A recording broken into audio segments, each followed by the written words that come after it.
It's time to wake up and let the weirdness begin. It's the KVJ show to start your morning. Kevin is the host. And his skin pigment is whiter than Casper the Ghost. Virginia sounds like this. Nickname Vicious Beast, so don't get her pissed. It's Jason, talks like a spaz. And he loves to talk about Bigfoot and stats. So get ready, here we go. You're listening to 97.9 with the KVJ show. All righty. Hello and welcome to the KVJ show. How the heck is everybody? Hello, good morning. Good morning, Virginia. How the heck you doing? Doing good. Good. Got the first taste of king cake in my belly last night. Oh, that sounds lovely. Yeah, me and Rocco made a king cake because yesterday was the start of Mardi Gras season, carnival season. I'm wearing a celebratory Mardi Gras dress. I know you noticed. Oh, yeah, I am. Wow. Wow. Okay, boy, you got the crawfish on that. You got the fleur-de-lis. You got some Mardi Gras beads on there, a couple masks. That crawfish looks like it's trying to go into your cleavage. Well, do you blame it? Yeah, right. He's hiding. It's a nice little nook in there. There you go. Crawling right in for warmth. That's lovely. Yeah, so you got your king cake already made. You're ready for the season, huh? We are ready. My Lovely. kids love Christmas. I love Mardi Gras. Yes, this is your thing. This Absolutely. is my thing, yeah. So what does the whole carnival season entail? I know that you go to New Orleans for the actual Mardi Gras. Is it a little bit early this year? It is a little early, Cav. It's in middle of February, so we have a short Mardi Gras season. Okay. Sometimes it'll be in March. It moves with Easter. It does. Okay. So it's early this year. We leave on Valentine's weekend to go. So it kind of is Valentine's Day and Mardi Gras overlapping. Mm-hmm. Yeah, I was kind of curious. I mean, I think it is good as you look ahead to the year. It is nice to have little things that you look forward to. Because I think for a lot of people, when you get out of the holiday season, it's a little bit of a letdown because you just look at a whole year of work and you just start seeing that. And I started to realize I think it's kind of good to have something kind of out of the chute in the new year to be like, okay, don't make it further than 2 months away because it seems unattainable. What is something that you got coming up that is on your calendar circle that you're looking forward to? And then give yourself little happy moments of planning in those weeks before you go. Have that fun time. Do your research. Figure out restaurants and bars and little nooks you want to visit. My sister was like, okay, this is the best thing for you to do. When you go on either Instagram or TikTok, look up hashtags of that city. And you can search by hashtag of all the cool, hip, new, fun things to do. That's how we found the Goo Goo Cluster place. Oh, okay. Because she found it on Instagram. And that was one of my favorite things I did on the whole entire break. Design your own Goo Goo Cluster. Oh, that's fantastic. I saw you dropped a video on that, I believe. I did. I put it on our Instagram yesterday so everybody could see it. It is such a cute spot to stop if you go to Nashville. Okay, very cool. Well, I'll let you know, we do have some cool things happening. That is the good thing that I love about South Florida is when you live up north, for them, look, I've lived there before. You are looking at the next 3 to 4 months almost of dread and misery. This is just that pocket of the time of year where the holidays are over and it's just drab and gray and you just got to suck it up and take it day by day.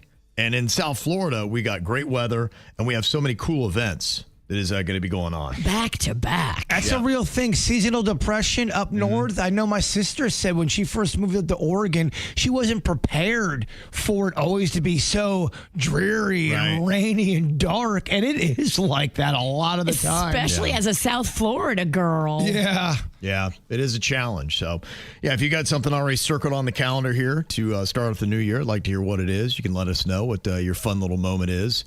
I'm excited. I'm going to go to the Chris Stapleton show on Sunday night at Hard Rock Live. That's that rescheduled date. Yeah, it was kind of difficult because I loved it. I'm like, well, it's on a Friday night. I have to go. I bought tickets. We were heading to the concert. I got an alert that it was canceled. I said, oh, no. And they said, we rescheduled for a Sunday night. I said, of course you did. Hey, you know, that's kind of the way it works. So not cool. Yeah, it's like, you know, because if you don't know our schedules, things are very difficult. If you're at a show till 11 o'clock and you try to wake up at 2 to do a radio show. You can't. It doesn't work out well. I've tried it, and it wasn't a good show or a good week. Well, back in your 20s, you would have gone to the show and then rode right into work. Yeah, but that's when I didn't believe in show prep, so I'm not sure we were very good then. Sunday at 5 p.m. is kind of starting to get late for us. It is, yeah. That's really going, I don't know. Yeah, 11 o'clock, so I got that coming up. I saw Morrissey is supposed to be coming to Hard Rock Live on January 22nd. That also is a rescheduled date. It is. But then I saw he started off the new year. People were making jokes that he was already canceling shows in the new year. So is this show going on, do you know? I don't. Nobody does. I don't think Morrissey even does. Oh, okay. I think he's a whim kind of guy, and he will cancel on a whim or show up on a whim. If he's happy, I'm going to sing. If he's sad, I might stay in. Yeah, I think he's very like, whatever mood he's in is the vibe he's going to bring, and he will cancel and reschedule and not care. I guess just being a fan, you just know that, huh? Well, he did the same thing last year. I bought Panda those tickets. It was a weekend show at the Hard Rock. I was so excited. Yeah. I bit the bullet, bought the hotel room, and then he canceled. Right. And he's supposed to come back. Do you know what day it is? It's This month. It's a weekday. Oh, gosh. Yeah. Come on, Morrissey. That's why I was like, Ticketmaster, I need my money back because I am not going to see Morrissey on a Tuesday. That sounds awful. You don't know, some of these artists, too, they will have a scheduled showtime of 8 or 8:30, and then they'll come on at 10:30. And you're like, dog, I got to work tomorrow. We're regular people. What are we doing? You know, like 99% of the audience has to go to work tomorrow. Right. Weekdays usually mean, you're putting in some work. So it don't work that way for artists. We're pretty excited that the national championship is going to be at Hard Rock Stadium coming up. What's the date Pretty on cool. that one? I believe that's January 19th is when that's going to be going down. A Monday? Trust. I've got so many issues with college football that I'm not going to take up the entire show because I could, talking about all my grievances. Go, Ryan. How annoying, though, is a Monday night important game? Yeah, there's nothing they do scheduling-wise in college that makes any sense. It's all wrong. But, yeah, that's what they plunked it down at. They say Monday night. I say go for it. Rant. Speak your mind. Go. Take 3 hours. Okay, yeah. I'm going to try not to lose every listener we have today. So I don't know who wants to hear that, but it is a mess. But that night, you've got Pitbull. He is going to be doing a show at the College Football Playoff National Championship tailgate party. That's going to be at Hard Rock Stadium. Oh. So if you're going to be out there tailgating, keep an eye out for Pitbull. Can you go to the tailgate without a ticket? You probably would still have to pay for parking. Okay. But look, I have actually gone to Hard Rock Stadium before and did not go in. I went just for the tailgating and just for that. I went with somebody that paid for a spot. They had an RV. They're a big Florida State fan. They're playing Michigan in the Orange Bowl. And we went, and he had a better setup outside. He had flat screen TVs, a grill, a bar. Why go in? That's what I thought. It was really kind of cool because you would hear the applause come from the stadium, and you're like, something big's about to happen. Then the play would happen on TV because the timing was a little bit off. So it was kind of a cool thing to be like, all right, get ready. Here comes a big play. That is cool. That's awesome. Yeah, so I actually like doing that. So I'm crazy like that. Where's that cat with his RV? He wants to roll it out there again for you? Florida State's not in it. I don't know if you saw the kind of season they had. Yeah, I did. I was there. Yeah, they played in the stay-at-home bowl. Oh, Which is my favorite. Yeah, a lot of people do like that one. It's a lot cheaper that way. And then you've also got just announced some free shows. Calvin Harris is going to be playing Lummis Park on Miami Beach there. You're going to see a lot of setups there. They always love that setup on TV. They put the stages there, and you can see the ocean in the background and all that. a free show. Yeah, free show. Wow. Free show. So I imagine no one will be there. It smells like chaos. It does Yes. smell like. If you want to take on some chaos on a Saturday night on South Beach, then head to Lummis Park, see Calvin Harris. And then on Sunday, John Summit is going to be playing. He's another big name in the EDM world as well. Gotcha. No strangers to South Florida, so you'll be able to check that out. It's the KVJ Dirt of the Day. It's the KVJ Dirt of the Day. Virginia, take it away, because you know we need that Dirt of the Day. This Dirt of the Day is brought to you by my new closet designers, Closets by Design. Well, I know everybody was super confused yesterday by the video put out by Mickey Rourke I know I was watching it going, what the hell's going on here?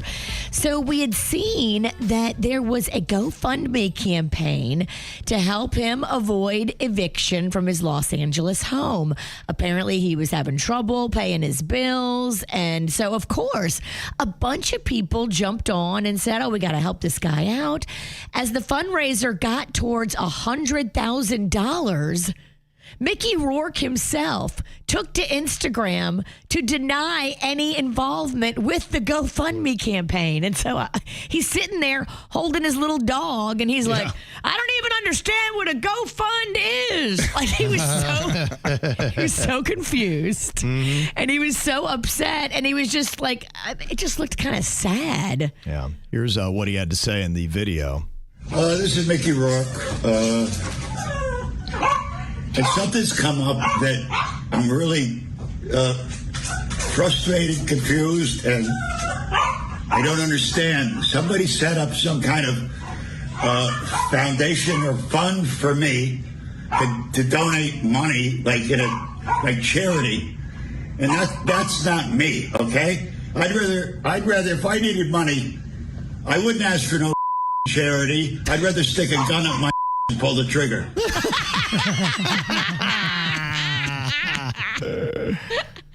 Now, this is the kind of video I need from him. This is awesome. Yeah. People are going to donate more now. Yeah, they said they'll be offering refunds to anybody that did donate up until this point. So they're giving the money back. He's not going to take it. So his manager actually started it. This was not a grift. This was not somebody like, because a lot of times, like, a fake person will start a GoFundMe for a celebrity, and it'll catch fire and people will donate, and then it has nothing to do with the celebrity. So that's not this. This apparently was set up by Mickey Rourke's management team. They came to him and they explained what was going on to him, but they admit that he did not understand the plan, and they were moving ahead with the plan because he is indeed in a financial crisis situation. But he is not wanting the money, not accepting the money. The money so far is sitting in a place where he can have it if he wants it, but if he doesn't want it, they will be giving refunds according to the management team. I mean, Mickey, just take the money. If you've got a situation where you're about to be evicted, which his management team has agreed that he is in a tough financial spot, they put him in a hotel. Okay. So just take the money, Mickey. People want to give to you. Yeah, I think Put your pride aside and take the money. Yeah, that's the way he's wired. You don't want any handouts. Well, rewire yourself. Dude, get a grip. Okay.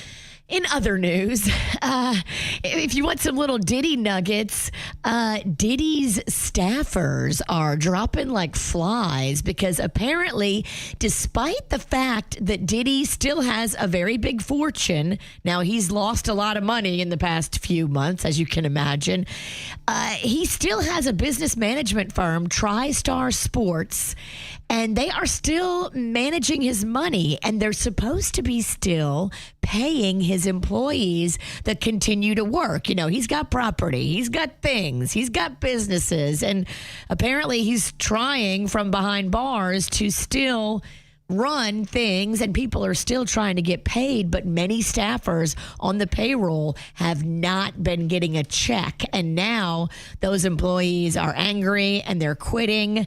I'd be so curious to see, I know the kids are on the payroll as well. What are they getting? How has their life changed? According to my sources, it's still saying that Diddy's worth $400 million. He's still got money. Yeah. Because he was a billionaire. Right. So he's lost $600 million. Right. And I mean, there's still money there because there's still real estate there. There's still businesses there. There's still viability financially there. But he is hemorrhaging cash. Sure. But who's doling it out? Who's getting it? And who's not getting paid? I'm just so curious about those financial details. How does that management team decide who gets paid and who doesn't? It's fascinating to me. And finally here, we've got a very celebrity-heavy jailhouse. So apparently the same New York prison that's holding Maduro is also holding Tekashi 69 and also holding Louis Mangione as well. Like all of those cats are in the same prison. Diddy? I know, it's crazy. Did you see the video that somebody used with AI? They had Diddy and Maduro in prison, and Diddy was like pouring baby oil all over him. That's AI? I know. I thought it was real at first. I wanted it to be real. It tricked me. Yeah. I They're thought in that the was prison real. yard together. Maduro had on a blonde wig. Can you get baby oil in prison? It's a great question. Yeah, I don't know. You can get anything you need in prison. I think if you you're- got sure the you could. price, I think you're right. you can get what you need. And that's what's going on in Dirt. We have all got them. Random strong opinions. But now we're asking you to not keep it to yourself. Let us know what it is. 877-979-WRMF. 877-979-9763. You can call or text them in here to the KVJ show. Now, I thought it was interesting. One person texted in. They said, ant is pronounced aunt, not ant. Ant is an insect. I struggle with that because I grew up calling my mom's sister Aunt Susie. So now to call her Aunt Susie feels like I'm trying to pretend to be British. I think I do both. I think I used to call Aunt Ann, or Aunt Ann. It depends on what mood I was in. Does that make me so abnormal? No, I think most people go back and forth, right? I never say aunt. I don't know where that's from. It's not from my part where I grew up. Everything is aunt. Aunt feels like I'm trying to be fancy and, I mean, my relatives in Texas are not fancy. They are not aunt. Well, it's like when someone goes, I'll take a tomato. No, it's a tomato. Yeah, I think it's just one of those regionalisms for I whatever feel like reason. an aunt would love a tomato. An aunt would love a tomato. Yeah, I don't know where people were set on that. How many people like aunt? How many people like aunt? I'm in the aunt camp. I get what you're saying. Yeah. I totally get their point. Right. But I can't change at this point. Like, I've been saying aunt for too long. It's kind of how I feel about it. Yeah, I just don't think there's any going back for me at this point. I am what I am. This random strong opinion says, if you were born in Florida after 1995 and your parents are from the Northeast, you are not, nor should you be considered a Floridian. Wait, you were born here? If you were born in Florida after 1995 and your parents are from the Northeast, you are not, nor should you be considered a Floridian. No, I disagree with that. You were born in Florida. You're a Floridian. Yeah, that's what I always thought too, because all my kids have been born in Florida. I consider them to be native Floridians. Yeah. What madman sent that? It's a random strong opinion, and a lot of these are wrong. I got one for you. No matter how starving you are, you should never order the steak and eggs from Denny's. I did it on my break, and I regretted it for the following 24 hours.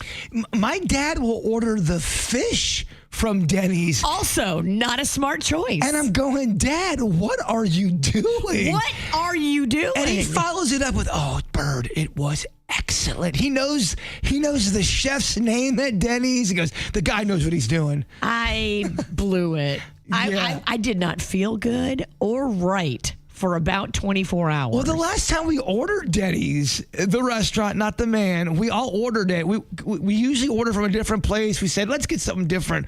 We were all not doing well the next day.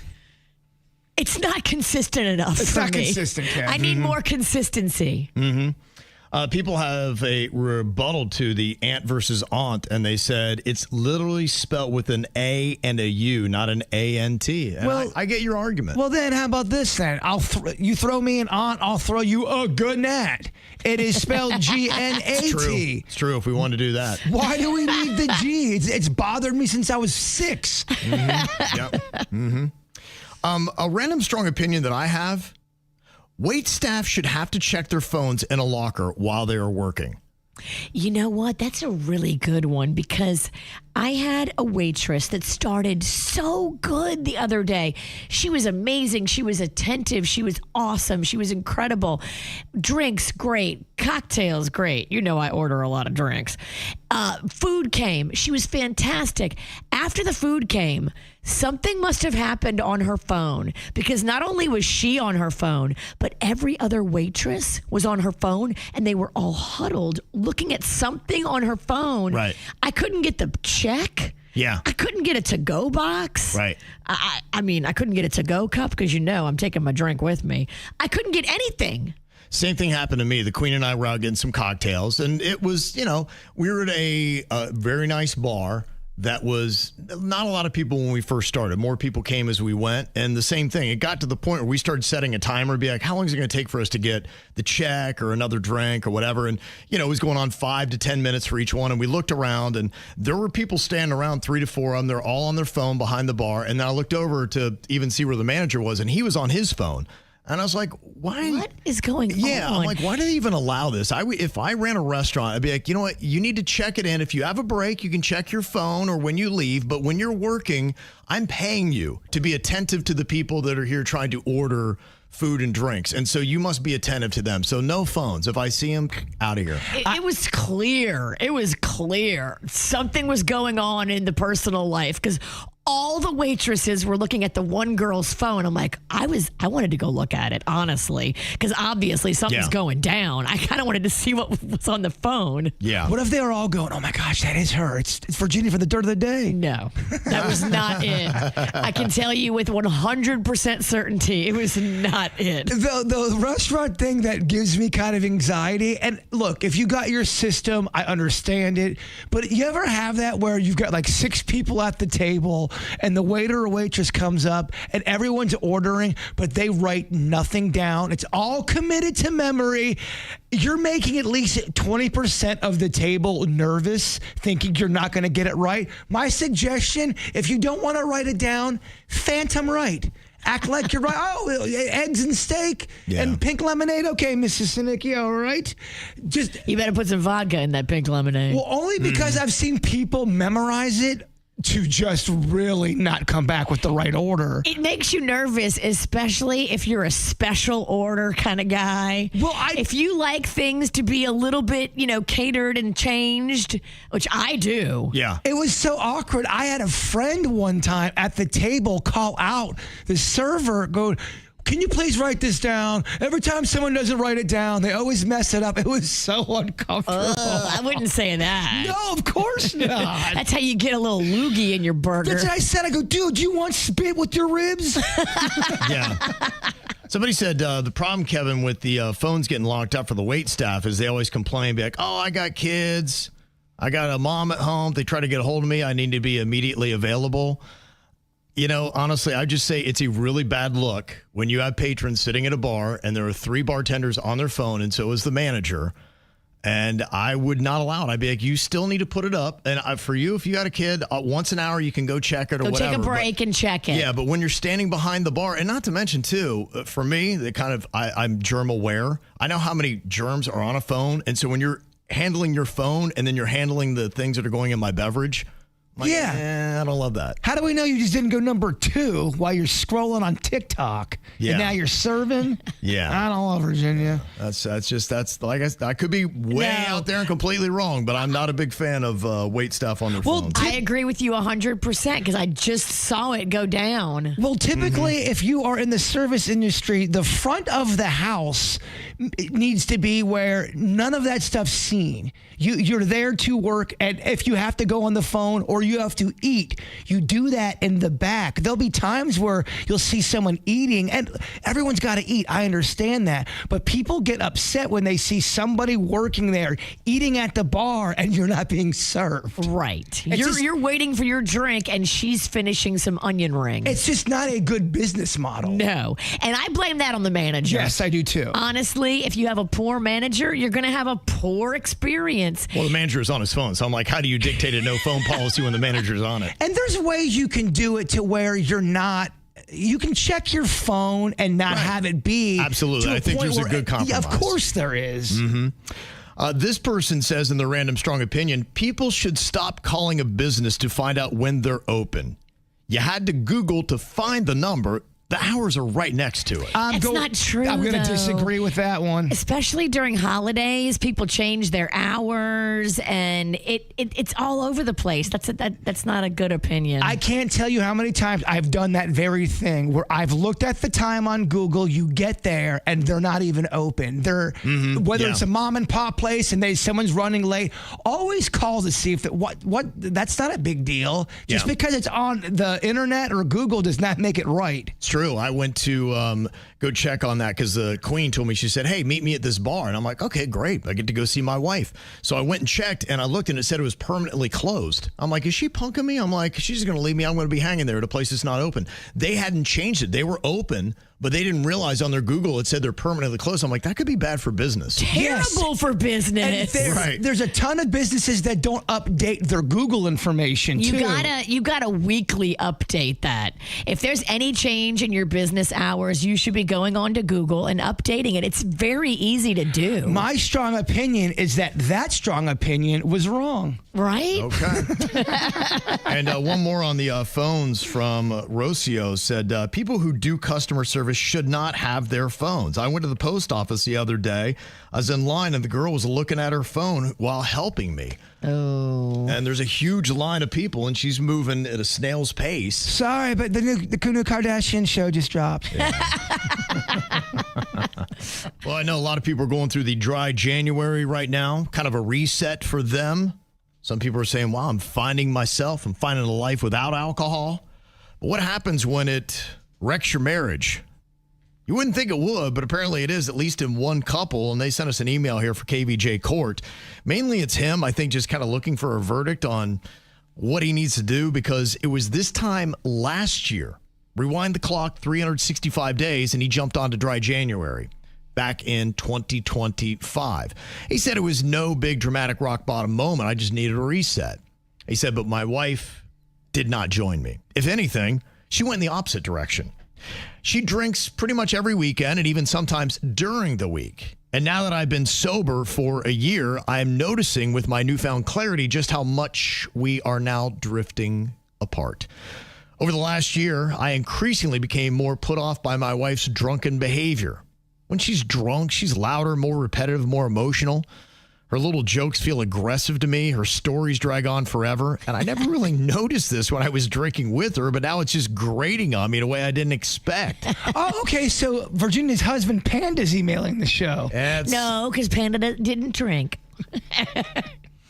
Says, I find myself counting the minutes until she passes out or sobers up, which it's never the latter. I tried talking to her about it gently, but she says, I'm judging her. I'm acting superior because now I'm not drinking. And she's made it clear that she doesn't want to quit, and she thinks this is my thing, not her thing. So I now wonder if alcohol was the only thing we actually had in common. What is the happy medium that I should be aiming for? And do I need to start drinking again just to save my marriage? Absolutely not, because you made a personal choice. This is where I think major disconnects happen in relationships. People grow apart for way less. If some person's getting drunk to a point where you can't have a conversation with them and it's on repeat, once in a while I get, but if this is something you're dealing with all the time, you guys are two different people now, and you're getting to a point where you resent her. Yeah. That's not good for love. To me, marriage is constant adjustments. You have to keep an eye on your partner, see where they're going in life, and you need to do what you can to try to mirror that and meet them in the middle with everything. And I could see a perfect middle for this. There's a lot of couples that I know of that one person drinks and the other person doesn't. Yeah, Virginia and Panda. Yeah. But, either there's a compromise where the one person who does drink would be like, okay, I'm not going to be out of control and have you babysitting and get to a point where I'm obnoxious. I need to keep myself to that level where I can have cocktails without getting there. And we can hopefully still find some other things that we can do that's not just a drinking event. Because some people don't know how to drink right. No, you're right. Absolutely. And I've seen that. And look, honestly, it sounds like the way he's describing it, she probably should rein it in a little bit. It doesn't mean that you got to quit cold turkey and you can't have a couple cocktails on a good night and have some fun, but it sounds like you're getting to the point where it's changing your behavior and how you act, and it's kind of annoying to him, and it might be a good fit for you to look at it. If you are sober and someone's very drunk and they keep repeating the same story over and over again, I mean, that is grating. That's enough to make you go mad. Right. And it might be something too where you say, hey, look, out of a respect thing, I'll respect that you do what you do, but when it gets to that point, there's no interest for me to stay up. I'm not enjoying myself. I would rather get to bed early, get up, maybe exercises or does something, be like, let me do that, because it's not good for our relationship. If you want to stay up and yak to your drunk friends, then that's fine. You do that, but I'm going to go to bed. And I think you just got to work to try to find the compromise in there somewhere, and only you and your wife can do that, but you got to first be committed to it. You got to both be willing to make some kind of concessions. And no, it doesn't mean you got to start drinking again. I'm not stopping. Where's my Chardonnay? I don't think you starting to drink is ever going to be the answer. If you're happy or sober, that's your path. Your wife should be happy for you. And if she still enjoys having her cocktails, you should be happy for her when she does. And just say, hey, look, just realize I'm all the way over here. When you're completely on the other side, there's not much for us to do. I've seen this happen before with couples where one says, I'm slowing it down big time, and the other one does not. Yeah. It does not end well, usually. Right. And you can see couples, you've got to be really committed to the compromise. And you've got to be kind to one another, and you got to say, hey, let's try to find what our happy medium now is, now that I'm not drinking, and you are continuing to do so. I'm not drinking. I took up cocaine. I'm not drinking. I haven't slept in 48 hours. The house is clean, though. The house is so clean. Yes. There's a lot of dumbass criminals to talk about, baby. It's the whacked out news. People breaking the law. Fighting in the nude. Drunk people pooping in the street. It's the whacked out news. So many people on meth. Ow! Well, basically, the short of it is we're never going to get the Jeffrey Epstein files. I know it's been ordered, and they've had courts saying you got to do it, but it's just never going to come out. The Justice Department's now telling a court when they're saying, hey, you were ordered to release these files. They're like, yeah, but there's 2 million documents and various forms of review. We're working on it. We're so busy. It's Christmas, and now it's New Year's, and it's about to be Valentine's Day. We got a lot going on. We'll circle around this next year. Yeah, it ain't going to happen. Because too many powerful, influential government people are on the list, and they don't want you to know what these shady dogs were up to. Yeah, they say they're trying to redact the sensitive victim information, That's but the not victims what they have care said, about. They don't give a crap about the victims. Yeah. Less than 1% of the documents have been released so far. So there's a lot out there, but it ain't coming. So it's not going to, nothing you can do with courts or whatever. I guess that's just the way it's going to be. So unfortunately, I feel for the victims because they deserve to have all this out there as they want, and it should be. People should be brought to justice, but it's just not going to happen in America. I guess that's how we do business these days. It is, because money and power are more important than righting a wrong that was done to all these young women. Yep. Well, 30-year-old Matthew Day, a New York ad exec, got arrested at the Landing in St. Pete, Florida last summer when he got drunk at a rooftop bar and decided to start peeing on people down below on the sidewalk. Oh, no, Matthew. Yeah, he just got sentenced to community service, and he's not allowed to drink for a few months. Boy, that's a serious punishment. That's it? Raining down golden showers on people, that's what he gets. Let me tell you, Matthew probably had a great attorney, and this is why justice is not blind. Kind of seeing a lot here with the American justice system, aren't we? Money matters, guys. Wow. If I'm the judge, you're doing at least a year in the clink. Thank you. Yeah. At least 6 weeks. I'm sorry. Peeing on somebody? Yeah. Something. No. Multiple people got urinated on. Yeah, that's all you get. You're going to go visit the warden. Crazy. Well, a traffic stop ended with 2 arrests after a trooper watched the driver and passenger switch seats just before pulling him over in Spring Hill, Florida. While they were driving, they switched? Yeah, he tried to avoid a DUI, but here's the problem. He was hammered too, so they both got DUIs. Oh, my God. Yeah, I saw you behind the wheel, you switched, and you got behind the wheel, so you get a DUI too. Twofer. It's a twofer. It's a BOGO. It's a BOGO deal. Does that ever happen when 2 people crash and they both have a DUI and they get out and go, all right, if you don't say anything, I won't say anything? I know somebody that did that. Really? They got into an accident. Both of them, it was a minor accident. It wasn't serious. Right. They both got out the car and they both knew the other one had been drinking. They had just left a football game. Yeah. And they both admitted to each other that they had been drinking, and they were like, dude, if you don't say anything, I won't say anything. And they did not call the police. They did not tell their insurance. They just both drove home and they said, I'm never doing that again. Hopefully they stuck to that. Yeah. Well, I mean, you think about the repairs. You got to be less than $10,000. Oh, way less. And then court and all that stuff. Yeah, your record and everything else. The arrest record, the drama. The body cam. They were both intoxicated, leaving a LSU football game. Well, there's a woman in Hong Kong that was trying to use her phone to pay at a restaurant, but the battery died. That caused some issues. Now, I don't know where we went from the battery dying and her not being able to pay to this, because at some point in the confrontation, she freaked out, grabbed a meat cleaver, and then tried to fight off an entire SWAT team. Wow, that's back-to-back days with meat cleaver stories. Yeah, so somehow we really took it from my phone died while trying to pay to now I'm swinging a meat cleaver at a SWAT team. Nobody in the whole restaurant had a phone charger we could give this hooker? She's probably scamming. Who knows? Yeah, I mean, people will do, my phone's not working, and I can only... Give me your phone, let's charge it. Yeah. Don't let her get near the meat cleaver. It's the wrong charger. There's a lot in there. I need to fill in some space there. I'm not sure what went on, but it's quite an escalation. Is there video? Not that I've seen yet. So I'd like to see more, though. Anytime there's a meat cleaver involved, I want the video. And if you're a restaurant or an establishment that's got business and you don't have cameras, I really do highly recommend getting a couple. Amen. Well, it's an odd story in Gwinnett County, Georgia. Police recently responded to a report of a stolen vehicle and located the car, but the suspect fled on foot. He was running through a neighborhood, nearly naked, covered only by a tablecloth. Oh, is he single? Didn't say that. I don't know what his situation is. I feel like most of the times these guys are definitely single. Ain't no girls sticking around for that. He looked like he's in pretty good shape, though. All right. So he might have a girl. I don't know. Looked like he goes to the gym. One resident told the police that he had taken her daughter's red Mercedes.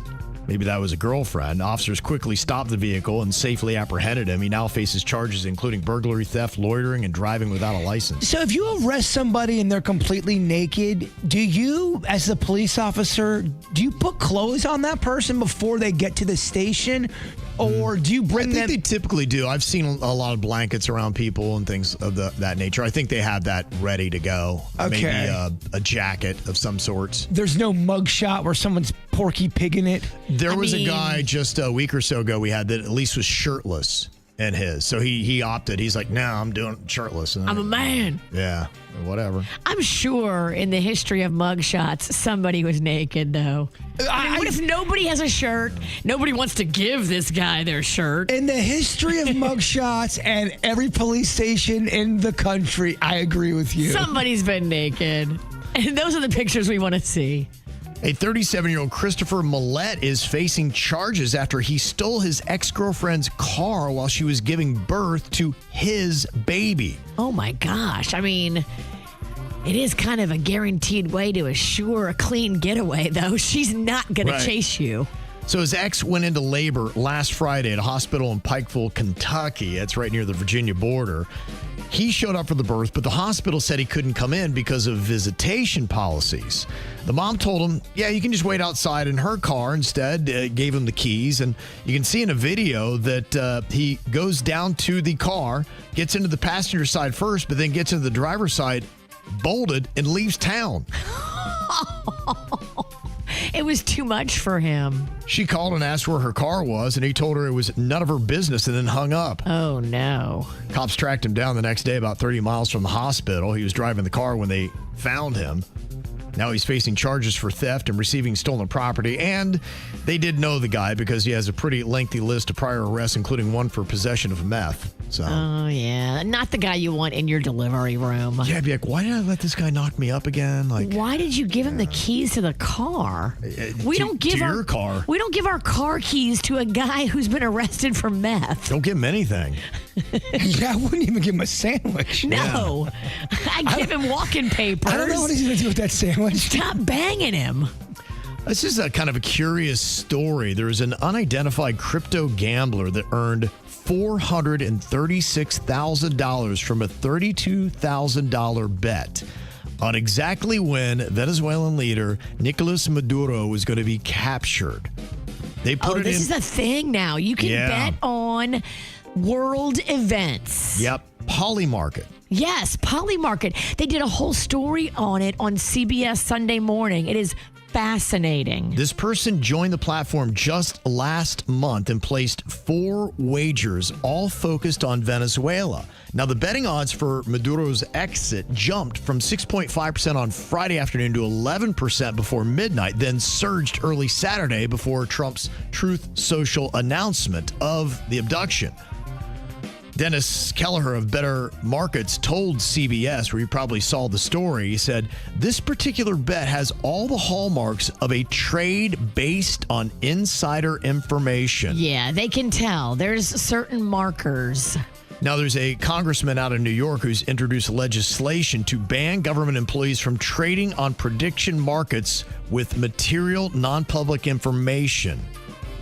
Yeah, it's insider trading. It's just different. Yeah, who knows? Now, they don't know exactly who did it. Now, somebody did make note that Donald Trump Jr. serves in advisory roles at prediction market companies Kalshi and Polymarket, where the bet was made. So I don't know if there was any kind of connection there, but they're looking into it. Be like, okay, who's making these wagers on world events knowing some insider information? Well, can't we figure out who this person is by their screen name? I mean, it had to go to some bank account. Yeah, I mean, Denny's will walk you through how you can do, VPNs and all kinds of stuff to get around that stuff where they can't trace it. Boy, that's fun. What a fun convo that would be. Yes. Hey, Denny, you looking forward to that? It hasn't even started yet, and I'm already tuned out. Yeah, but basically, no, they can't necessarily tell exactly who it is. You can completely hide your identity and wager? Again, Denny's, you're going to talk to Virginia about VPNs during the break. Yeah, please stop asking questions. I'm so confused. Okay, let's see how well we know each other here today. The big question is, do I know Denny's better than Virginia knows Jbird? Okay, we'll find out here. Got several questions to ask. The first one, talking about the first time they got drunk. Okay, we know they've both been there. So at what age did that happen? Do you think that Denny's and Jbird got drunk for the first time before the age of 15? Virginia, what do you think about with Bird? That's a no. He did not get drunk before 15. Jbird, did you get drunk before the age of 15? I was a goody two-shoes. It took me till my last week of my freshman year in college. I was riding the bench so hard. Everyone's drinking, having a great time.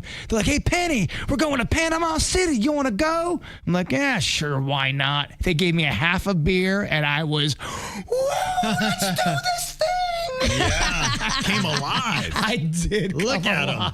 Yes. I found myself. I ended up getting on stage. I was hosting a wet t-shirt contest. It was amazing. Wow. The first time I drank. How about that? Just a whole new guy. And then everything changed. Was it at Club La Vila? It was right next to Club La Vila on the beach side. Yes. Party with thousands. Yeah, it was. I somehow got myself on stage. I am not surprised. You've always been a showman. Let me see here. With Denny's, 15 is the cutoff. That means he would have had to have gotten drunk at 14 or younger. I'm going to throw a Hail Mary. I'm going to say yes, he did. I'd say the first time I got drunk was probably around 13. Yes. You are? Okay. Wow. I think I tried drugs in that same year, too. I know. Early adopter. Oh, man. Yeah, first party I went to, I think we ended up running from the police. Wow. On the first time, yeah. You're an episode of Cops. Yes, I almost was on an episode of Cops. That's pretty crazy. Our first times drinking, craziness happened. Yeah, well, again, you know, first time you taste it, you're like, well, I can do anything. I'm ready to have some fun. yeah. Okay, we both get a point in round one. Next question here for Know the Show. Can Denny's and Jbird count to 10 in Spanish? I'm going to say Denny's can. What do you think about Jbird, Virginia? Of course Jbird can. He almost married a Colombian lady back in the day. She didn't know how to speak English, right? Yeah. Wasn't that the thing? There was a communication barrier. So you had to. Yeah. They did speak that love language. I mean, my honey face is Colombian. That's true. You've got a type. Oh, yeah. Wow. Them Latinas. See, Yeah. You and Kevin both Kevin, nicely and spicely. Can't get enough of it. Okay, so is that a yes for you, Bird? yes. I'm going to say Denny's can as well. Can you, Denny's? Yeah, I think I can. Should I go for it? Yeah. Okay, here's what we're going to do. We're going to alternate. You guys go to 10, alternating. So, Jbird, you get to start it off, and then Denny's, and we'll see if you guys have a hiccup along the way. Uno, Dos, tres, cuatro, cinco, seis, siete, ocho, nueve. 10. Nice job. Go, Gringos, go. Okay. We're not going to bump crotches on that one. I don't want to stand. Virginia, has Jbird ever been on a cruise? Yes, he has. Okay. You been on a cruise, Bird? Well, a gambling cruise for a night. Now, I don't think that counts because it wasn't so no. And boy, did I really lose my ass on the slot machines. Mm-hmm. Oh. It was a okay. gambling cruise for 3.5 hours. I was in really, really good shape at the time. As soon as we got off the boat, I was with your husband, Panda. We went to Dunkin' Donuts, and then what followed the next 3 weeks was 25 pounds of just lard coming back to me. Yeah. I'm going to go with a no on Denny's. Have you ever been on a cruise like overnight? I have. Oh, man. With the parents, huh? Oh, No, I've been on a few. In fact, I went on a 10-day cruise, and on the first day, me and my ex-girlfriend broke up on it. Oh! So I had to exist another 9 days on this cruise. In the same cabin? Same cabin, I mean, the ship's only so big, you constantly see each other. He told me this story, and this story is pretty awful. It's terrible. It's like a movie. It should be a movie. You break up on day one on the ship, and then you have 9 more days. Well, what sucked was her grandfather passed away, and her grandparents' present to us was a cruise, so we had to go on it. Oh, wow. So because of the guilt. So I'm on this cruise, broken up for 9 days. Why did y'all break up? Do you remember? I think it was a long time coming, Yeah. but there was a series of events that probably led to it. But Who would you say was more at fault in the relationship, you or her? oh gosh, it's tough. It's tough. I would say we just went different directions. She wanted to be in. She ended up moving to California and living in LA, so she wanted that lifestyle. And I was like, we should try to save some money, maybe, something of that nature. And I think we kind of just went different ways on that. Okay. And all that was happening well before her grandfather passed away. And then that happened. We got gifted this.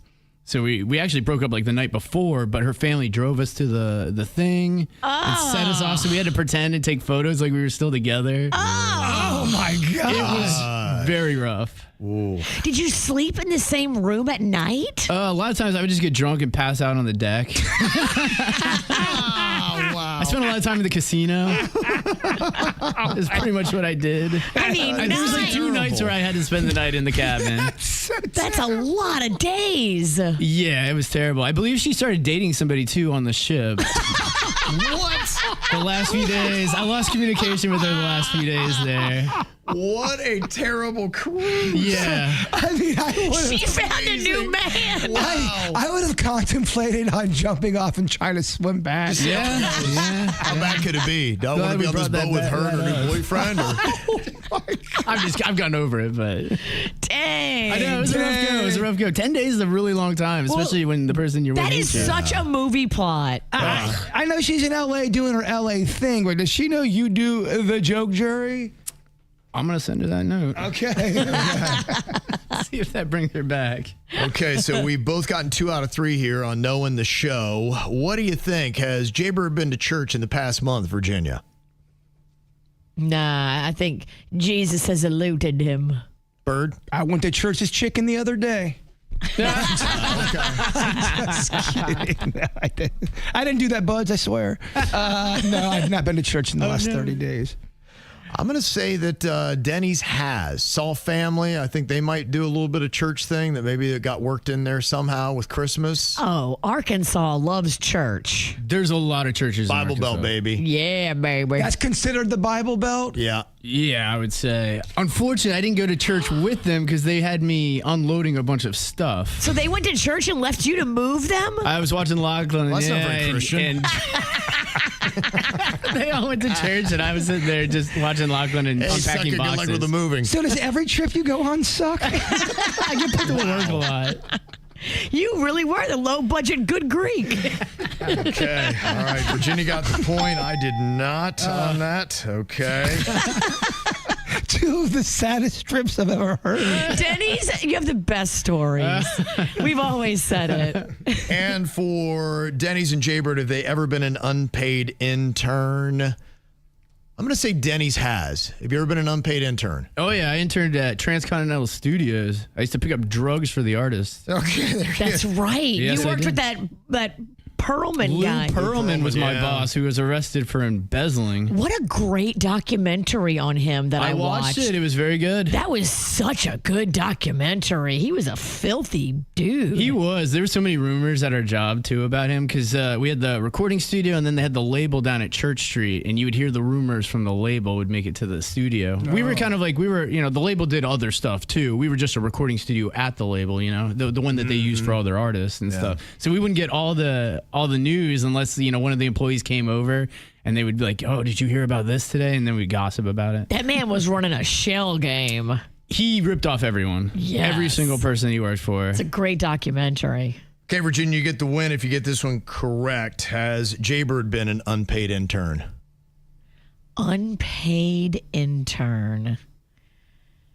I mean, most of us have, right? So I'm just going to say yes at some point. No. I've always been paid. People Blew it always at the last minute. People think I'm an intern from the show when I first got on. I was actually an associate producer was the title of that, and I did get paid. It was not a lot. I might as well have been an intern. It was like a nickel. It was a lot of pain. I thought even before you got here, you never were an intern. I worked at people don't realize this. I worked at a radio station across the street called WBZT and WJNO, and I actually ran the board for them. What Kevin's doing? Goodness. Yes, I was running the board and very stressed out. How long did you do that for? I did it for probably 3 months. All right. Well, we both got 3 out of 5, which means that neither one of us know Jbird or Denny's. Virginia. But you knew me, dog. Bunch of strangers. I used to care. I'm a new woman in menopause. At least you used to care. I used to care. Do you think rideshare is really safe for women? How do you feel, Virginia? You'll take Ubers a good bit. You take them alone? Yeah, you're a woman, sort of. I always have a weapon with me if I'm going to be ride sharing alone. I am always nervous. I always am thinking I could possibly be murdered. Yeah. But that's just how a lot of us women move through life regularly, period. Right. If I'm in a parking lot, I'm looking around for the murderer all the time. So a ride share is scarier because you're trapped in their vehicle. Right. But it's kind of how a lot of us function every day anyway. I'm a dude, and sometimes I get scared. I'm not kidding. Yeah. It's scary, I mean, there's so many cases. Now, thank God I've never had this happen but there's a lot of cases of women that have been molested in an Uber by the driver. There are some people saying, yes, a lot of these rideshare companies are very responsible in how they do background checks and they look at the drivers that they allow on their app. Some people are just saying that maybe you need to make it a little bit tighter because of this. Now, Uber permanently will ban drivers that are convicted of murder, sexual assault, kidnapping, and terrorism. But they can also drive under their friend's name. They can. You know how many times that's happened where somebody has picked me up and they're there to get me, and it's not the right car and it's not the right driver. Yeah. The guy looks different and the car looks different. And he's like, no, I'm driving for my cousin. Jump in. And I'm like, hell no. They tell you, right, not to get into a vehicle where the driver and the car and the license plate does not perfectly match up. Well, if you're drinking, think about this. If you're drinking, maybe you don't do that check and make sure that it's, the guy that is Steve, and you look at his face and you make sure it's him. You're supposed to also ask who you picking up, and they should have your name. And if they have your name, that's a good sign there. You just don't get right in there. They could have your name and it not be the right driver, though. You ask the driver, what is my name? Who are you here to pick up? Right. But what they do is they lie and they drive for somebody else using that person's account. Yeah. And so he shows up and he tells you he's Steve, and you look at him and he's like, you look nothing like Steve in this picture, because he's not Steve. And then you don't get in that car, right? Right. You don't get in that car. Yeah. But some people have. Right. And maybe you got there safe. Maybe you didn't. I don't know. But I mean, if the driver is different, do not get in the ride share. Well, it's just like you said, I think the last time we talked about this topic, you go, we're going the other way. I mean, it's everything we were taught not to do. Don't get in the car with a stranger. It's a crazy concept still. And you're right. You got to take those precautions. They say, though, the issue people have with Uber and their policy is in 22 different states, it will approve drivers with other violent crimes, including assaults, child abuse, and stalking, if the convictions are over 7 years old.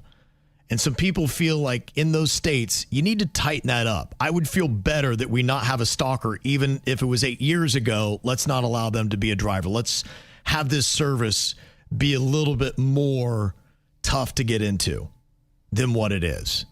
Now, Uber's defending its 7-year felony cutoff, saying that research shows that reoffense risk declines and lifetime bans are unfair. So how do you feel? Are you okay that Uber allows this, or would you like them to completely close up the loop and say, sorry, we're a service that if you have ever been convicted of a felony and assault, felonious assault, child abuse, or stalking, you're just not going to drive for our service? Yeah, I'm totally on the side of stricter qualifications, and I don't want to be with someone who has been convicted of assault, even if it was 7 years ago. Well, you can just see the quality going down so bad. I got into a car. I think I told you guys about it. The car, reeked of weed, as in it wasn't there last night. He smoked a blunt or something right before I got in the car, and he had the loudest sex music playing. Yeah. I'm going to lick you up and down. I want you all around. I'm like, and it was so loud, and that's the dude that ran the red light. I'm going, all right, this guy's high, horny, and he's running red lights. And imagine being a female in that situation. You get into a car, that's what your driver's doing. He's smoking a blunt, he's playing very graphic sexual music, and you're sitting in the back like, I don't feel really good right now. I know the smell of a freshly smoked blunt. I would tell you, if you're a woman that takes these rides a lot by herself, there are some that do it better than others. I think Lyft is trying. There's a Women Plus Connect thing now on there. There's a pink Lyft. There's other ride shares too. Those Uber and Lyft aren't the only two in the game. There's Revo here locally. Yeah. There's other ride shares that actually employ drivers that are packing heat and they're former military or they're former police. Those cost more, but those are available as well. Now, somebody's texting in saying it is illegal to do a background check beyond 7 years.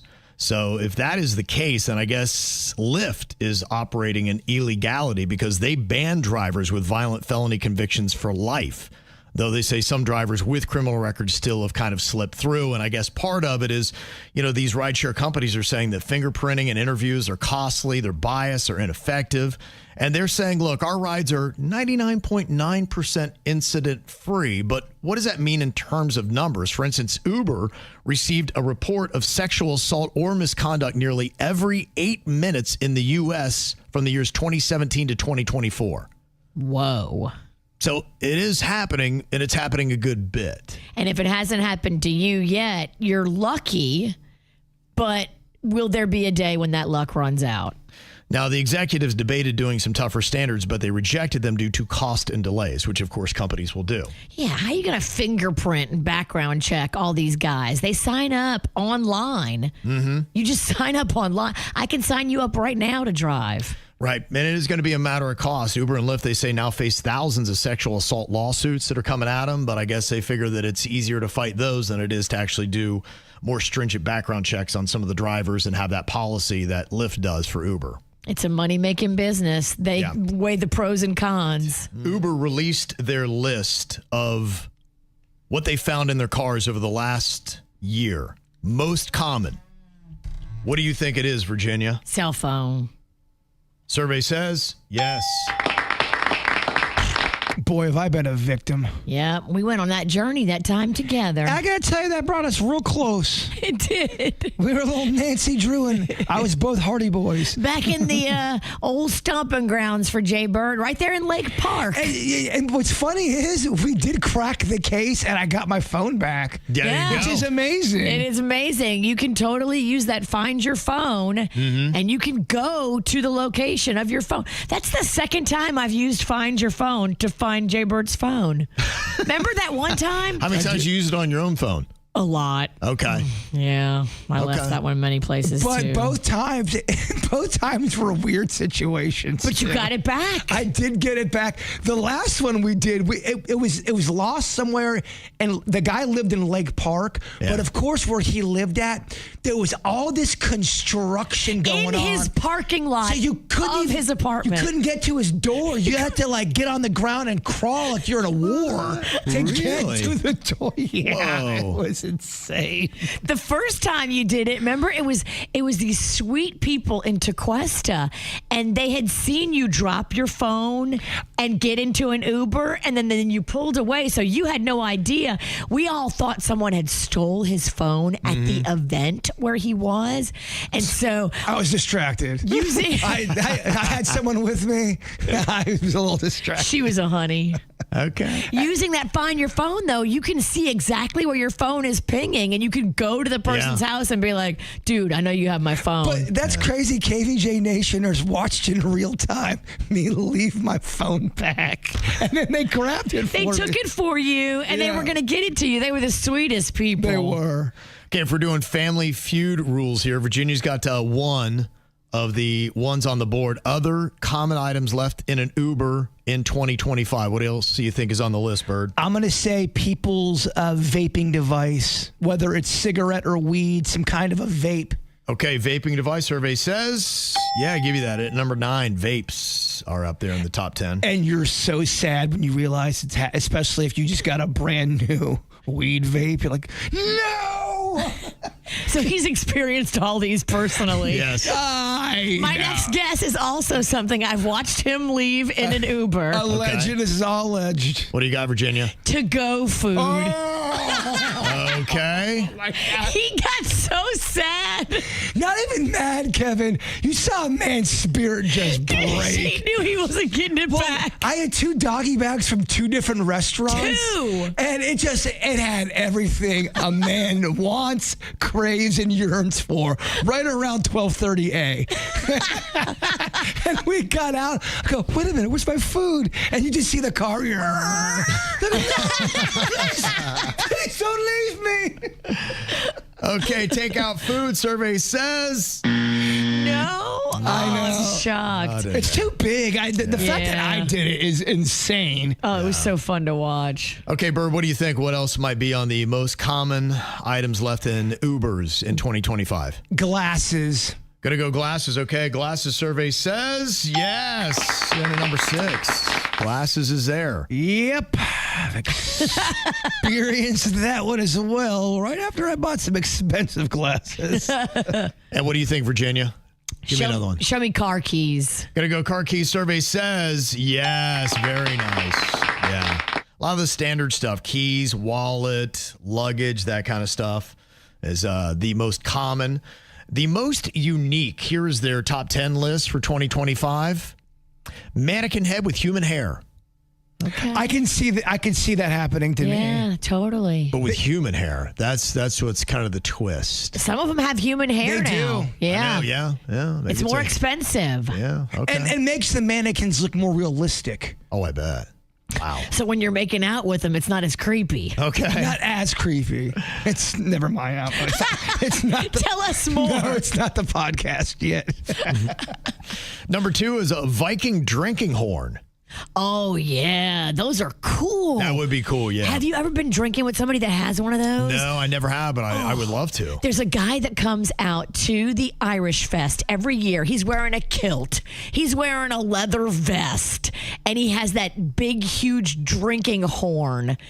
It's just the coolest thing to drink out of. It should sell more places. I agree. It's a peacock thing. It attracts people. People are just going to come up to you and start talking. It's a good peacock move.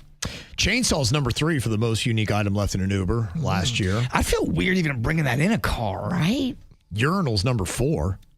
Who's traveling with a urinal? A urinal? Yeah. Maybe you're working for somebody and you are putting it in. Or some drunk ripped it off a wall at a bar and they, for a trophy, took it home. Probably more likely than that. Yeah, Oh, it's a heavy trophy. it is. And breast milk is in there. Oh, yeah. Number 5. Some people pump and they're on the run. You know, you're pumping so you can, store the breast milk. Yeah. And you just have extra bottles of it. Yeah.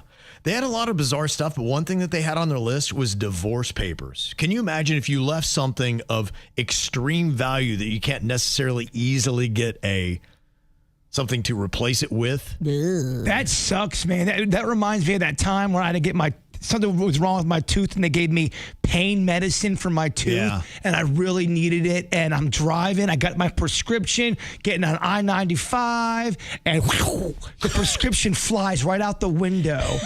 Yeah. So now I'm like, hey, could I get another prescription for pain? Sure, it flew out the window, you pillhead. Exactly. I'm like, I didn't even want to call them. I go, oh my gosh, I sound like a pillhead. Junkie Jason. And it went out so slow. I'm like, no, don't go out the window. Well, we get so many emails, people looking for a little bit of perspective. We'll do what we can to help you out here. One person said, my brother's widow wants to kiss me. How should I handle the situation? Their brother died unexpectedly last year, they put in their email, and it says that the wife was devastated and said, I could see that she was headed to a dark place. She didn't leave her house for 3 weeks after his death, and I wanted to give her some space, so I didn't contact her until I started to become concerned for her. So we started talking, and I could tell that having me there was a great comfort. I don't have any family, so I made it a project to get her back to a good place mentally. I got her out of the house and doing things. Now it's been 2 months, and she seems to be doing great. Then last night, she texted me and said, if you're making... Oh, this is from before the holidays. It says, if you're making a Christmas list, just put me down for one serious kiss. I never responded, and now she made it weird, apologizing for overstepping her bounds. I do not want to lead her on, but I also do not want to abandon her. Is it enough to tell her that nothing can ever happen between us romantically, or do I need to drastically pull back the amount of time I spend with her? I just don't want to be the cause for her going back to spiraling. So he came in as somebody that could be a comfort. It turns into something that you see she's getting romantically attached. He doesn't want to leave her high and dry, but at the same time, he doesn't want to lead her on. Sometimes comfort leads to cuddles, and then cuddles leads to you know what. But he knows better, and he's not interested in that. And I think he needs to give her grace, because a lot of people do this. When you lose somebody like a spouse at a young age and you're devastated, or sometimes I've heard of it happening when you're young and you lose a parent. Maybe you're in your 20s or 30s and you just do crazy things and you romantically do things that you normally wouldn't do. Yeah. Like your brain just is looking for comfort, and it's looking for someone to hold you, and you can mistake that for romantic wanting to kiss him. Luckily, he had the wherewithal to be like, whoa, no. But you don't want to abandon her either. Yeah, I know that you could say, and hey, make sure that you clarify the boundaries that should exist there. But my question, does that stop the crushing? No, it does not, Kevin. But just tell her, look, you can communicate this in a text message. You can say, I love you. I'll always be here for you. I just can't have any confusion about my romantic intentions.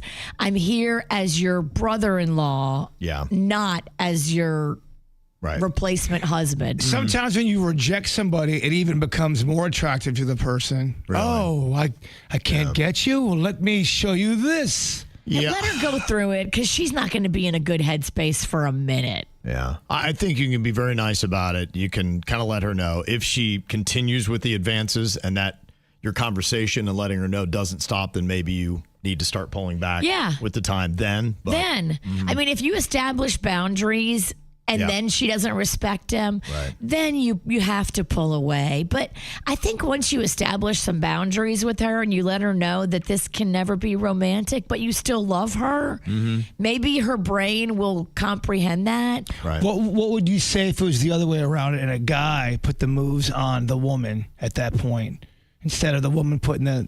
I mean, I think either way, it's kind of weird. The family is never going to like the fact that, you were married to his brother and now you want to be with him. Like, that's always going to be weird. And if you were married to her sister and now you want to be with her, that's going to be weird too. Right. It doesn't matter the gender. I think it's taboo. Okay.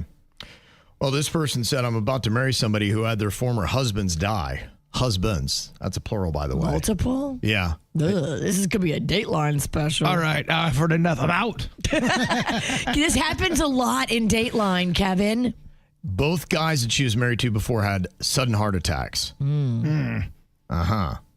So, was there an autopsy on either one of the deaths? Look, we listen to Dateline. We watch Dateline. We watch 2020.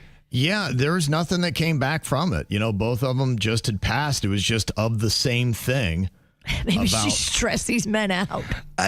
Yeah. Aren't there ways you can have a heart attack happen and it's untraceable? At least in the movies that can happen. Now, there are things that who knows that could be going into it. Yeah, you're right. She could be stressing them out. She could have maybe a certain type. Maybe, the guys that she's with. Maybe she goes after husbands. 1 foot in a grave, guys. The first thing she asks on a first date, so how's your heart? Let me take you for this free heart scan at Life Imaging. Right. And he's got to have at least 80% blockage. That needs to be their first date. 80% blockage? He's mine. Yeah. So I'm going to be marrying her, but my family keeps making these dark jokes. And they are kidding, asking if I've updated my life insurance. Now, she said that it was kind of cruel that people would even look at her that way because I kind of just was joking with her about it. But I can't kind of unhear it. Now it's in the back of my head. Would you seriously be worried about something like this? Dude, there's a reason why they have the phrase, 3 strikes and you're out. Dude, why? I mean, how old is this guy? What are we doing? Why are we getting married later in life? I'm guessing. You're not going to have kids with this chick, are you? If she's been through 2 husbands already, you guys at least are in your late 40s. That's not true. No, he's I'd say early to mid 40s. And that's not true. Do you want kids with this chick or not? That doesn't matter. He didn't want to die, is what I think. Don't marry her. Yeah. Well, it's not that easy. Because if they're already engaged, now he's going to go, well, this crazy pirate of a woman on the radio told me not to marry you. What do you think, baby? Yeah. And then and you don't know where they're wired to. Some people they don't want to do the cohabitation without being married. Yeah, some people still do believe in marriage. That's dumb. Yeah. I mean, she could kill you whether you're married or not, right? Sure, but she's not the heir apparent. Yeah, think about dollar bills.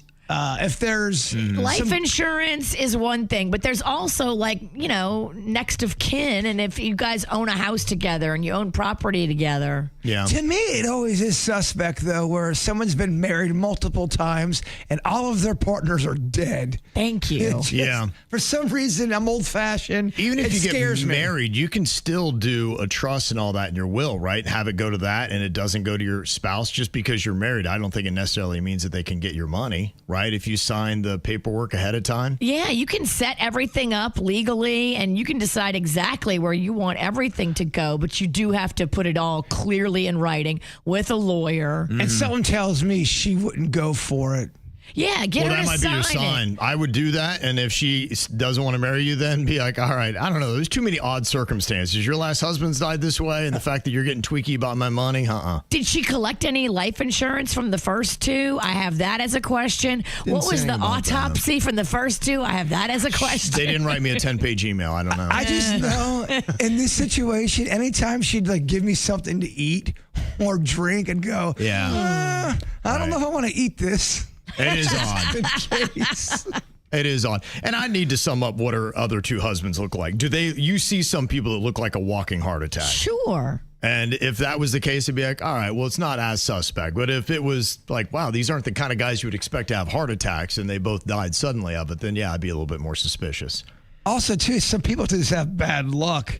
Maybe she's got some, Yeah. I don't know, some kind of a aura about her.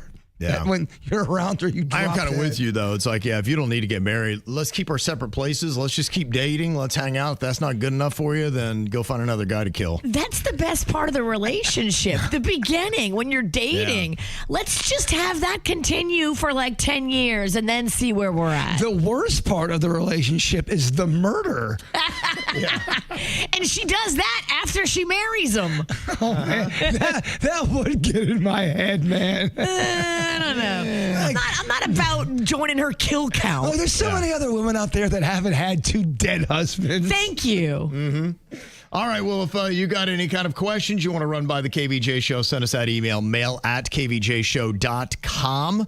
We are on the 97.9 WRMF YouTube page today. We will be probably until April 1st. Because we are off of our page. But tomorrow we're going to have some archive stuff up on our YouTube page when we're able to go back. So you'll be able to see this week's shows, the edited versions of them, the after the show, and then some shorts and that stuff. YouTube's got me kind of scared these days. I'm afraid to post now. Yeah. Yeah, they've got us flinching. Yep. One strike away and we lose the channel forever. We're a battered wife. I would take that pretty hard, to be quite honest with you. No, I agree. Yeah. So... we're trying to figure it out. That's why we won't be streaming. We're trying to play it safe because we are not 100% positive what's getting us these strikes on the YouTube. So You're getting all original music now. I'm sorry.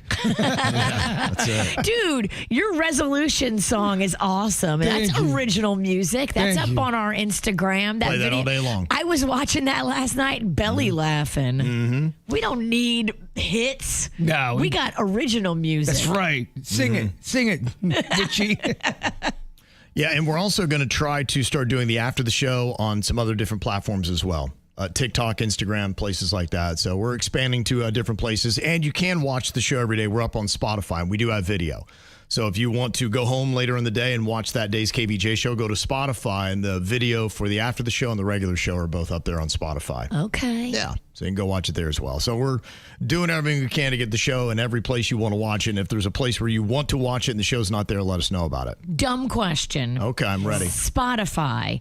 Is that just an app on your phone, or can you also get it on a smart TV or your home computer? You can do it on a home computer. I know, at least in Mirror It. So Denny's is giving a thumbs up that yes, you can. So that would be something if you want to go home and watch the show, you can watch it on Spotify. Dude, you have asked way more stupid questions than that. I mean, Yeah, Oh, and I'll continue to ask stupid questions. we'll take that. So we're there. We just may not be in the KVJ show YouTube spot where you're used to seeing us, but We're on the 97.9 WRMF page here for the next couple months. And just know, it wasn't our choice. It's the KVJ Dirt of the Day. It's the KVJ Dirt of the Day. Virginia, take it away. Because you know we need that Dirt of the Day.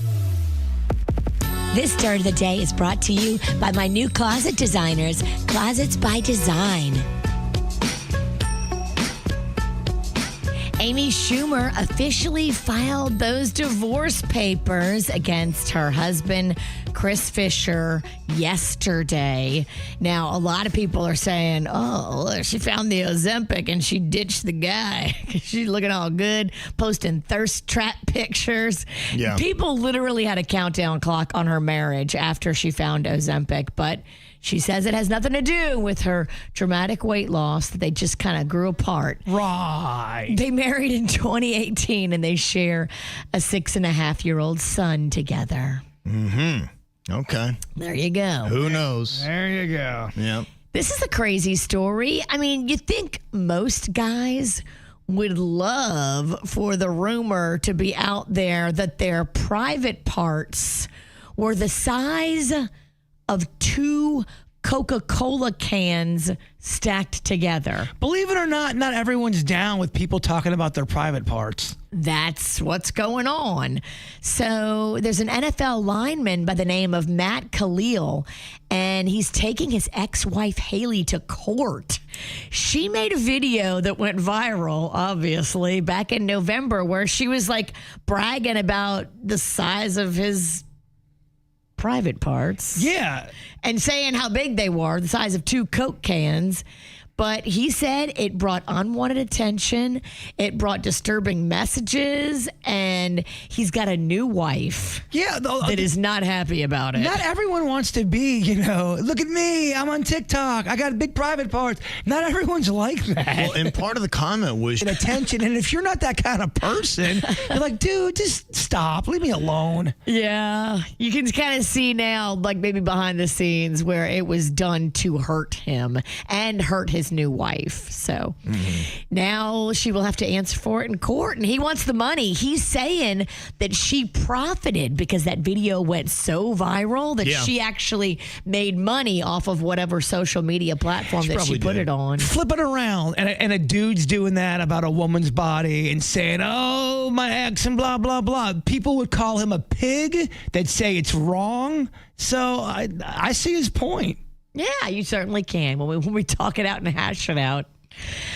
Callum Turner is reportedly set to be the new James Bond. I know there was talk out there that they were going to possibly have a female James Bond. And the internet exploded, Kevin. Oh, kaboom. Even the females, at least the, ones with half a brain, were like, no, James Bond is not a chick. It's a dude. What are we doing? It's a Jane Bond. Thank you. So if you don't know who Callum Turner is, he is Dua Lipa's fiance. Okay. And they say she is thrilled and so excited and reportedly would love to get involved and actually sing the next James Bond theme. How perfect. That'd be great. Yeah. Oh my gosh. That'd be really good. So, yeah, stay tuned. Hopefully we'll have some good news for you, and her doing the theme would be great. Yeah, sounds like it's coming pretty quick. I mean, if you saw the last Bond movie, I'm not sure where they're going with it, if they build off of the books, but the guy who wrote Peaky Blinders, the show, is going to be behind the new Bond movie. The last Bond movie I thought got panned. Yeah, I don't know that a lot of people loved it. I know some people had thoughts about the ending. And they said he went out like a little bitch. Yeah.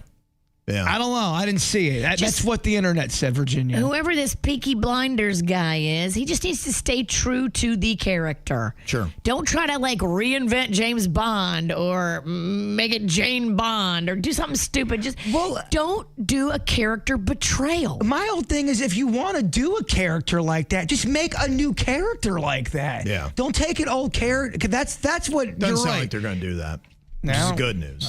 We hope. We hope. Yeah. Well, if they're hiring him, I mean, unless they're doing a trans type storyline, which, hey, that'd be a different approach, right? Wow. How about that? I think he is going to do the theme and stick to what Ian Fleming created. Yeah, when you cast a dude. Yeah. And that's what's going on in your dirt. It's time for viral audio. Hey, yeah, beautiful hair. They can't hear me because they're listening to Kids Bop. We got weights and fit. There we go. Got a heads up from Tyler in Asheville, North Carolina. I don't know what it is with KVJ, but we are on a lot of interesting video that is out there where our show is playing in the background. I remember years ago, they had that one case where the cop wound up shooting that guy on the bike, paralyzing him. Yes. And remember KVJ was playing in the squad car, and they kept showing it on the news, and I had friends from all over the country. Wait, is that your show? I'm like, yeah, it's our show. We don't want to be the soundtrack to shooting. Yeah. Not the promotion we were looking for. Right, and Can we now... get like a billboard or something? Can we get a happy soundtrack Right, story? yeah, where there's something great going on. Of course, yeah. it's something horrific. Of course, yeah. And now this one, what Tyler wanted to point out, he's like, you guys made a crash compilation video that is on YouTube. It was playing on my living room, and I'm going, wait a minute, is that the KVJ show? And it's all these cars crashing into one another. And sure enough, it is on the Florida Turnpike. And somebody's listening to the KVJ show when this accident happens. And you can listen to the audio that's happening. This is from the video itself. I wouldn't see any jellyfish, but I knew I'd being stung. Sometimes if you swim through their tentacles, it'll rip them off and they'll get wrapped around you. You don't even really Denny's see. Oh my God. Until you get all these like dots all over your arm from them. They used to call them jellyfish dens, man. They have like larvae too. Yeah. Where it's like the babies. Yeah, so it goes on. And during the whole thing is this guy's driving along, then a big accident's happening right in front of him, which gets captured on the video. Real bad. If I went scuba diving, I had a whole Okay, so the guy listening to us wasn't in the accident. No. He was videoing it with a dash cam, and it's not KVJ's fault that there was an accident. Not at all. That's The not- accident happened regardless. That's not proven. Yeah, we don't know. We don't know what that car that caused the accident was listening to. I'm sure we've caused some accidents. Oh, I'm sure. Yeah, no doubt. But thank you for pointing that out, Tyler in Asheville. That's Appreciate kinda that. crazy. I also think we were in the background of a adult video. Really? A homemade adult video. that sounds and about right. we were being played in the background. Can you prove that? We played the audio a long time ago. Yeah. It just kind of feels like high school all over again for me. I never knew any of the answers. I just had to BS my way through it because I didn't do my studies properly. That's basically what Am I Close is. You didn't do your homework. The teacher calls on you in class, and you got to try to make it sound like you know the answer when you probably don't. Okay, we got Virginia, Jbird, and Denny's here. It's about the quality of your answer and the confidence that you portray in delivering it. Question. Yeah. It doesn't necessarily have to be right, does it? No. It really doesn't. It's almost like, imagine you don't know what this answer is yourself, and you're like, who was the most convincing with what they said? Yeah. Yeah, like if I didn't know the answer, I'd be like, I would say that they were right. That's kind of how you judge this. Because I really wouldn't trust any of us with any kind of highbrow. I mean, Denny's is probably the best we got. I'm not even that great. I'm not listening to any kind of negativity on this side of the table, Kevin. Okay. My New Year resolution is to block out Virginia. Oh, really? Okay. Good luck. Many men have tried. So far, it's not working. Yeah, right. Yeah. It's a really tough resolution to take on. It's adorable, though. Okay, Virginia, we'll start with you. Your question for Am I Close? Can you tell me what is the appendix for that you have in your body? What do they believe that's for? Okay, the appendix is actually a tiny little organ that you kind of don't even need it. It was back in the Stone Age and that era. Like there were certain things we ingested back then, and the appendix would filter those toxins out. Oh, yeah. But now we don't eat that kind of stuff anymore. Those kind of toxins aren't in our diet, so we don't need the appendix. Am I close? Okay. All right. Okay, so we used to need it for the prehistoric animals that we would consume when we were cavemen. We don't need it anymore, but we still have it because, you know, we are evolved from cavemen. Okay. Bird, my question for you. Can you tell me, why do men have nipples? Men have nipples for protection and pleasure. Now, some men out there, they look at those things as just cold raisins. Other look at it as hot coals, baby. Okay. And let me just tell you, on a cold night, these nipples touched the right way can heat the coldest of skies. Am I close? Okay. All right, little tune in Tokyo. Oh, yeah. Something tells me he's in the I like my nipples touched camp. Yeah. And my rebuttal would be, so? Protection and pleasure. That's what I'm talking about, Denny's. And Denny's, my question for you here in Am I Close? Why do we have two nostrils instead of just one big hole in our head? Oh, he just had nasal surgery. Right, that's why I thought it'd be good for him to answer. This is a good one for you. I can breathe so vividly. Yes. Oh, yeah. Hey, when you don't hear anything, that means it's clean. It's insane how I can breathe through my nose now. You highly vouch for that procedure. If you have sinus issues, I think it's definitely something you should look into. I would put it in the game changer category. Game changer, okay. Wow. Yeah, it's weird. I sleep the entire night and breathe through my nose. It's insane. Wow. Is this part, is part of the answer? So the reason we have to... It's just establishing his credibility on the topic. Yeah, I love it. I love when something medically works. Mm-hmm. Phenomenal. And you're like, okay, that was good money spent. Yeah, and they stretched out the airwaves, so they're even bigger now. So it's insane. I was going to say, you may have the biggest nostrils on the show. I don't bring it up because I don't want to brag, but Pristine. But we used to have one giant nostril for a long time, and the problem was things kept getting stuck in it, like small squirrels or moles. Yes, and so over time, humans evolved to have it separated that way. It's kind of a blocker. Climb into it, less likely. Otherwise, it's just a face cave. Otherwise, you have this giant hole, and people are mixing it up with their mouths a lot. Iguanas would climb in there for warmth. They would. Yeah. Oh, that's brilliant. So we developed two nostrils, smaller, so that creatures couldn't crawl into it. Okay. Am I close? Okay. So you heard the answers here from our esteemed group. The question is, how far away are they from the actual correct answer? I don't want to speak for everybody in the classroom, but I kind of feel smart right now. Yeah. All right. Well, a lot of people were saying that Virginia may have had the best answers in Am I Close? Yeah, you gave her the easiest question ever. Oh, what's the appendix? Someone's always angry. Well, I wouldn't say angry. I just, it's play by the rules here.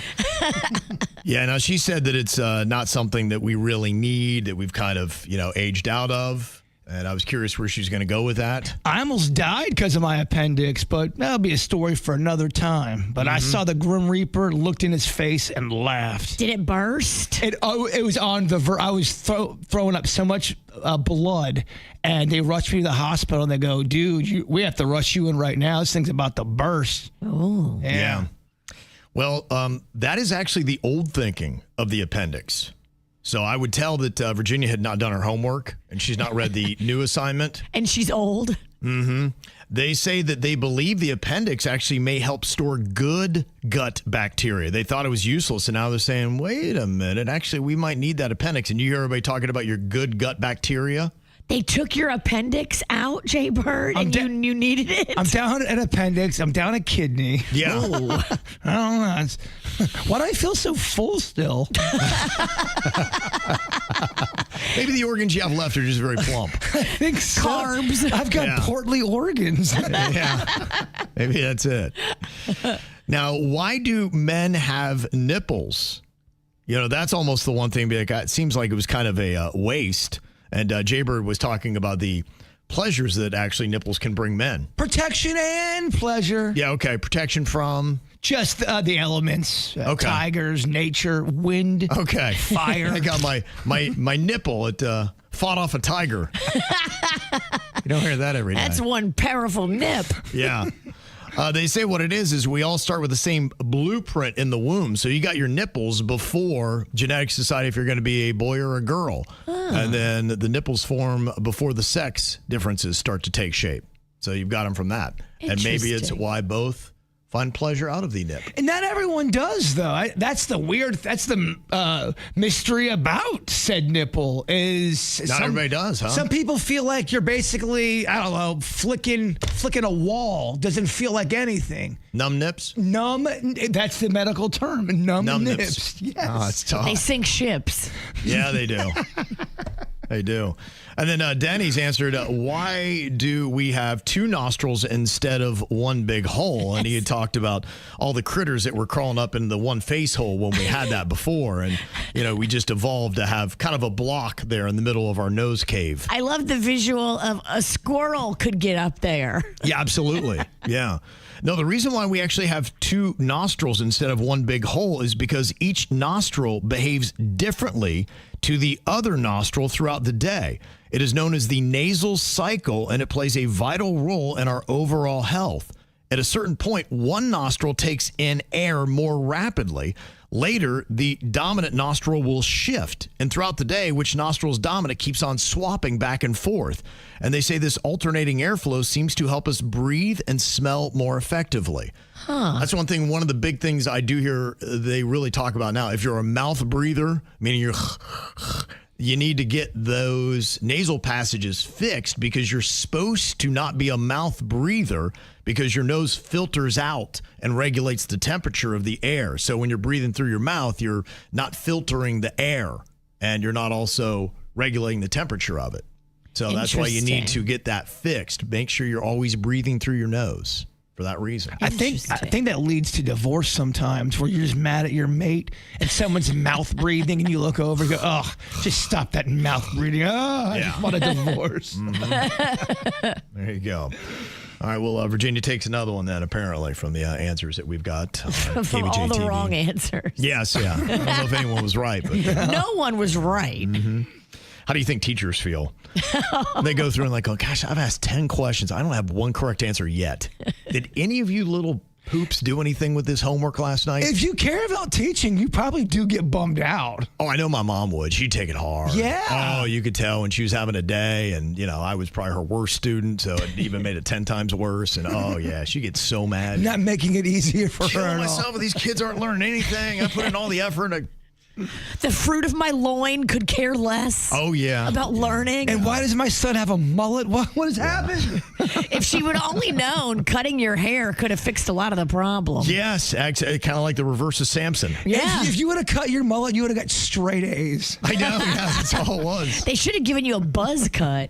She would have known. Oh, she would have known now. She would have held me down on my sleep and shaved it. What are you thinking about? What are you thinking about? What's on your mind? Are you thinking about? What are you thinking about? Well, this definitely got my attention today. The intermittent fasting, to me, I'm like, well, wow, this is a really cool thing, and there's so many benefits. In the last couple of years, I've just been hearing about how great it is. Nothing really bad. I'm like, well, why did we not figure this out many years before? But it's been probably 2 to 3 years, and then I get up today and I read this article about this new research that found that time-restricted eating, which is your intermittent fasting, provides no metabolic improvements when calorie intake remains constant. I know people have been swearing, saying, if I go to this eating method, I've been losing so much weight. And they said, calories are calories, dog. It doesn't matter. It's all over my Instagram right now. There's people talking about intermittent fasting and how it not only gives you, better health, but also better brain clarity. Yeah. That it flushes out toxins and helps you get this renewed sense of yourself and it helps you with life and figuring things out, and you're not clogging up your brain with all those useless calories.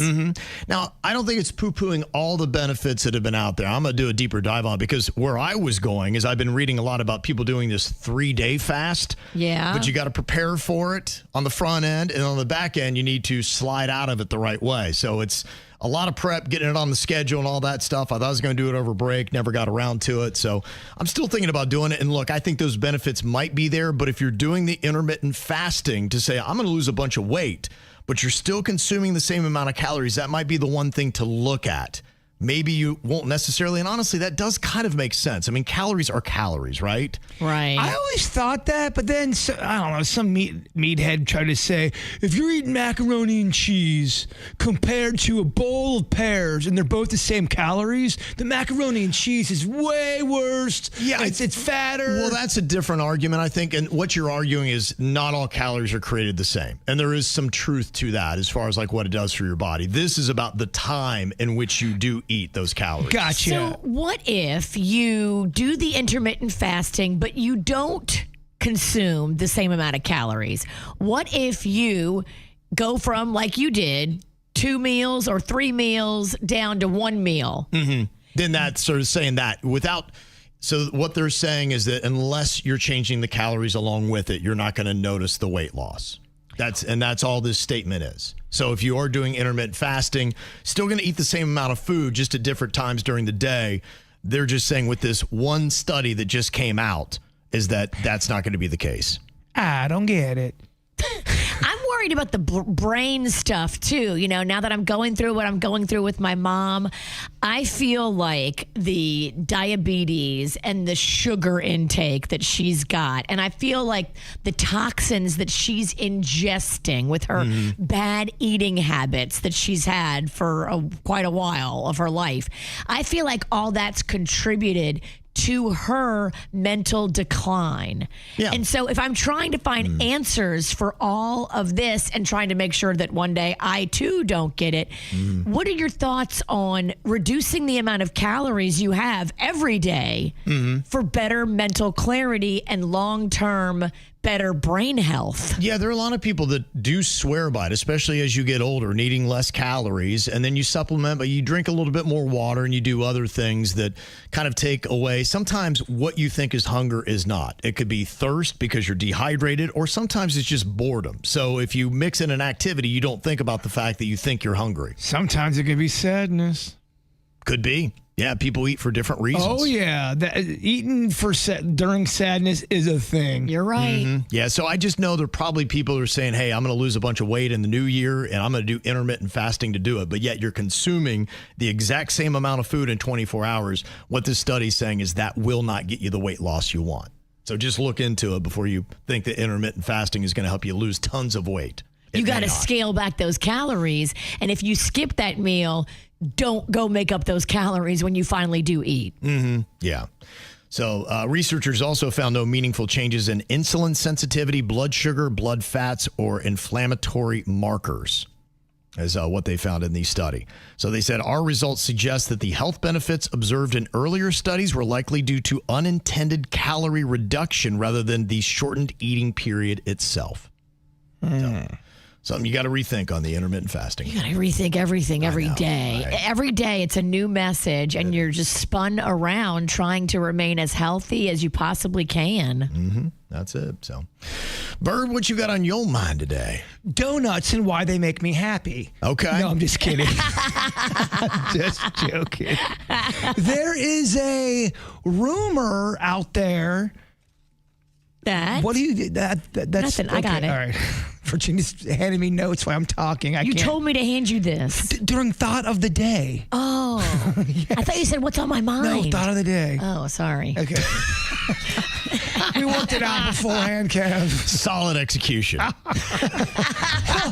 I mean, she's looking at me like I owe her money, and she's trying to hand me this note, and I'm trying to talk. I'm like, what do you want, lady? She forgot a birthday. Let's just get the birthday over with right now. You want to do, or I don't know what to do. No, tell us about donuts. No, I was just trying to make a joke from Kevin. Thanks for stepping over the punchline. Let me see here. What was I going to talk about? Oh, yes. You derailed me so badly. I'm sorry. I thought I was supposed to give you this note during what's on my mind. Okay. At Denny's, by the way, worst of the week if you make a note on that. Thank you. Well, she's like trying to hand me this thing. There is a rumor that there's a dog in my neighborhood going around, a stray dog stealing people's Uber Eats. Going around, so you know, people order Uber Eats food. Yeah. They'll leave it out and on their doorstep. Well, there's a dog, I guess, running around, grabbing the bag and taking off. How does he know when someone's about to get Uber Eats? I think he's just around, prowling around, sniffing, and I guess there's a few incidences of him caught on a body cam. Wow. And I was wondering, is this just my neighborhood, or has anyone else gone through something where a dog is stealing the food in your neighborhood? I thought it would make me upset, but it's kind of cute at the same time. Yeah, it is pretty cute. Because it's an adorable dog. And he's learned habits and patterns, and he's just like looking for lunch. But that is a good question. Does he understand what Uber Eats, like, if an Uber Eats car drives by, does he recognize the sign? I think he is learning and figuring it out, and that's pretty intelligent. How common of a thing is this? Just my neighborhood where dogs are stealing Uber Eats food, or is it becoming a prevalent problem? Yeah, I don't really do the food delivery, but I can tell you, I'm not leaving food sitting out there long at all. Like, I'm going to jump up on that. And they do have a thing on your phone to let you know when it's there. But if you're like me and you're all of a sudden you order something, you do 9 different projects, you can forget, and there will be ants or a dog will steal it. Okay. I always put on there, hand it to me, because you can click, leave it at my doorstep or hand it to me. I always put hand it to me because I don't want it to sit out there. See, I used to do hand it to me, and I just had too many weird moments, dog. I had to just say, leave it at the door. Hand it to me and then stay a while. Yeah, watch it until I get it, please. What you got on your mind today, Virginia? Well, our friends at Bush Wildlife are going to be doing something really amazing. They did this last year. I went to it as a guest, and I loved it. Now I'm going to go back and help host it with Amy. It's the 7th annual Wine in the Wild, and it's at night from 5 p.m. to 8 p.m. Saturday, January 24th at Bush Wildlife and their brand new gorgeous sanctuary. It really is beautiful, and you can get in right now, buy a ticket, get a sponsorship. This is one of those events that I'm telling you is so much fun because you get to walk around and see the animals, and there's all these little stations set up where you eat and you drink and then you eat and then you drink. Like, it's all throughout the whole sanctuary. It's such a fun night. And of course, we love Amy and the beautiful work that she does with Bush Wildlife. So you can jump onto their website, bushwildlife.org, and scoop up your tickets. It sold out last year, and it will sell out again. Okay. It has been an ongoing emotional saga for the last several weeks. Virginia told the story about her son Rocco, and he got this cross at his first baptism. He's had it pretty much his entire life. Went to the beach. Some boys were roughhousing with him. The necklace came off into the sand. Spent all night looking for it. Couldn't find it. Got a metal detector. Went out there. Couldn't find it again. But the great news is Jbird knows where it is. Really? Tell me more. Well, don't get too excited. Wait, Sylvia Brown? You don't know exactly where it is? Sylvia Doo-Doo Brown. Oh, I will bring your little gimpy peg leg out there with me and find this thing. I kind of know the area. Okay, so that's what I'm asking you to do. I had a very vivid dream about finding this necklace or this piece of jewelry. So the chain popped. So we have the chain. We just don't have the cross. If you get me to the area where you're around, I feel like, 'cause in the dream, first of all, you were wearing one of them big old, I don't want to say old lady hats, but I have so many old lady hats. Okay. I've seen you wear them before. And I was wearing one yesterday in my yard, taking down all the Christmas decorations. What? In the dream, you were wearing one of those hats. Love 'em. I was on all fours. Sexy. Okay, here we go. Wait a minute.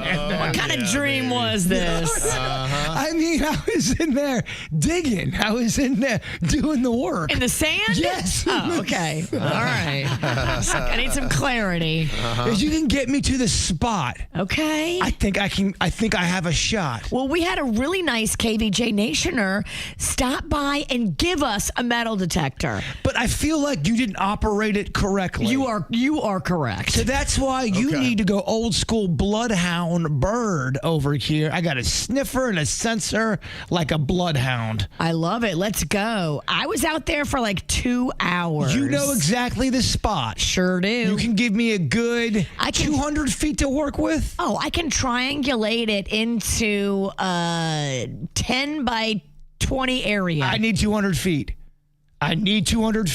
Just let me do my process. Okay.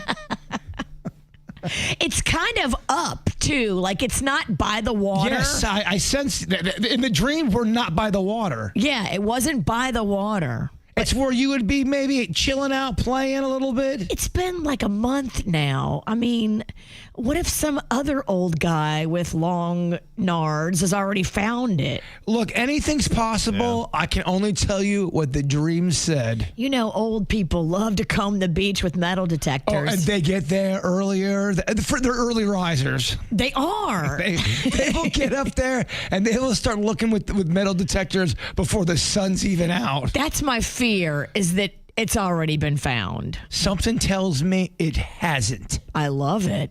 Okay. Are you feeling good about this? What do you think the odds are of the psychic Pennington who has had struggles with Powerball numbers, but maybe... I don't know. He did win us $4 at the end of 2025. Okay. I cashed in the ticket with his numbers. Yeah. We won $4. Quattro, baby. Quattro. Whoa. We reinvested. We won nothing. It doesn't matter. That's not the point. We're on an losing ticket. We're on an uptick right now. Okay. It's a trend. We follow the trend. All right. I'll bring you out there because I feel like... What do you have to lose? What do you have to lose? Exactly. It's a lovely day at the beach with your buddy. And if I don't find it, you can come on the air the next day and make fun of me. So you have a whole segment. No, your heart's in the right place.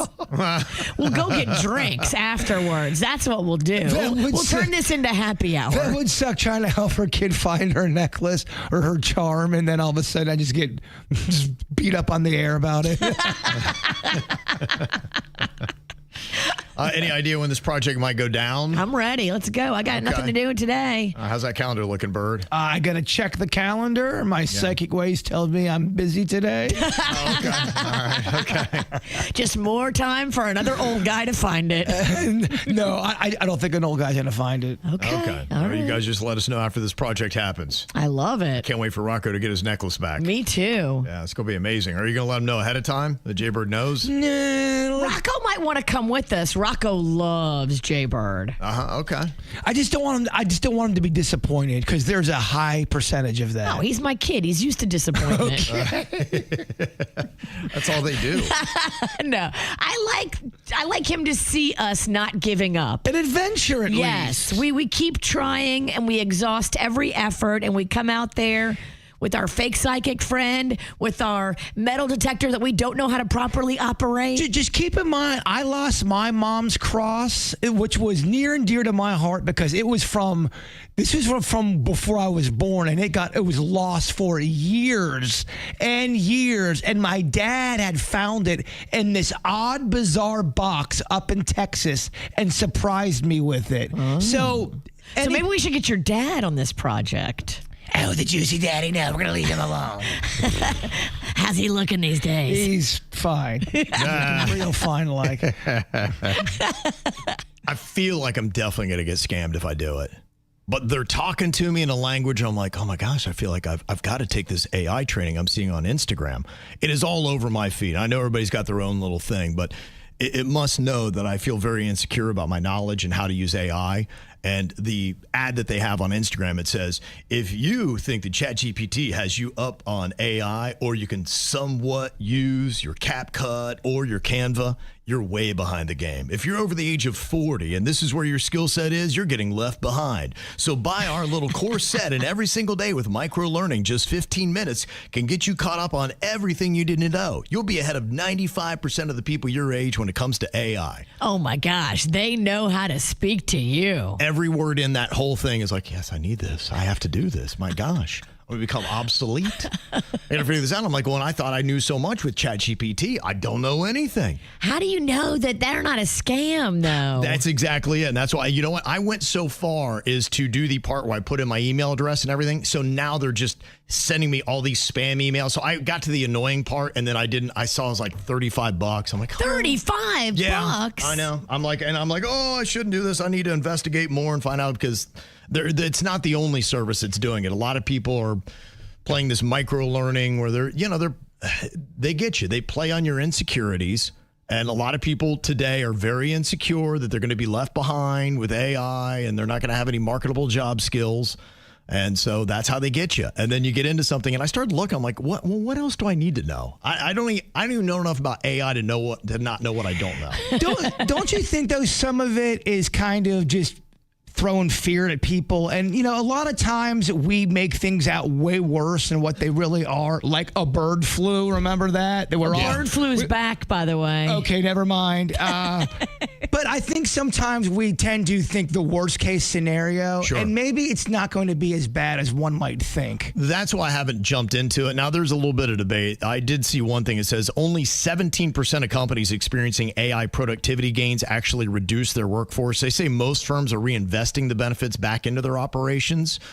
But I do hear of a lot of places that are using AI just to try to cut their workforces. But it seems like the ones that are doing it right are actually reinvesting, making their companies better. The ones who are not are actually just firing people thinking AI is going to be their answer. And they're going to find out in the long haul, you also need some humans to make your business good. You really do. I mean, it's getting to a point where people are talking humans are going to be obsolete. I don't believe that. I'm sorry. I do believe in the human spirit. And I think that a lot of people are going to say, no. We don't want to sit on the sideline and let a robot do everything. Yeah. Somebody said just YouTube the ChatGPT videos, and I have been. It's just a lot of it's repetitive information, and it's not going that deep. So I was kind of going down that route. But to have one concise course that's not going to be repetitive and take you through what you do need, because there's a lot about AI. I don't need to know a lot of this stuff. There's just a small little bit that I do need, and that's it, is getting right to that and learning that.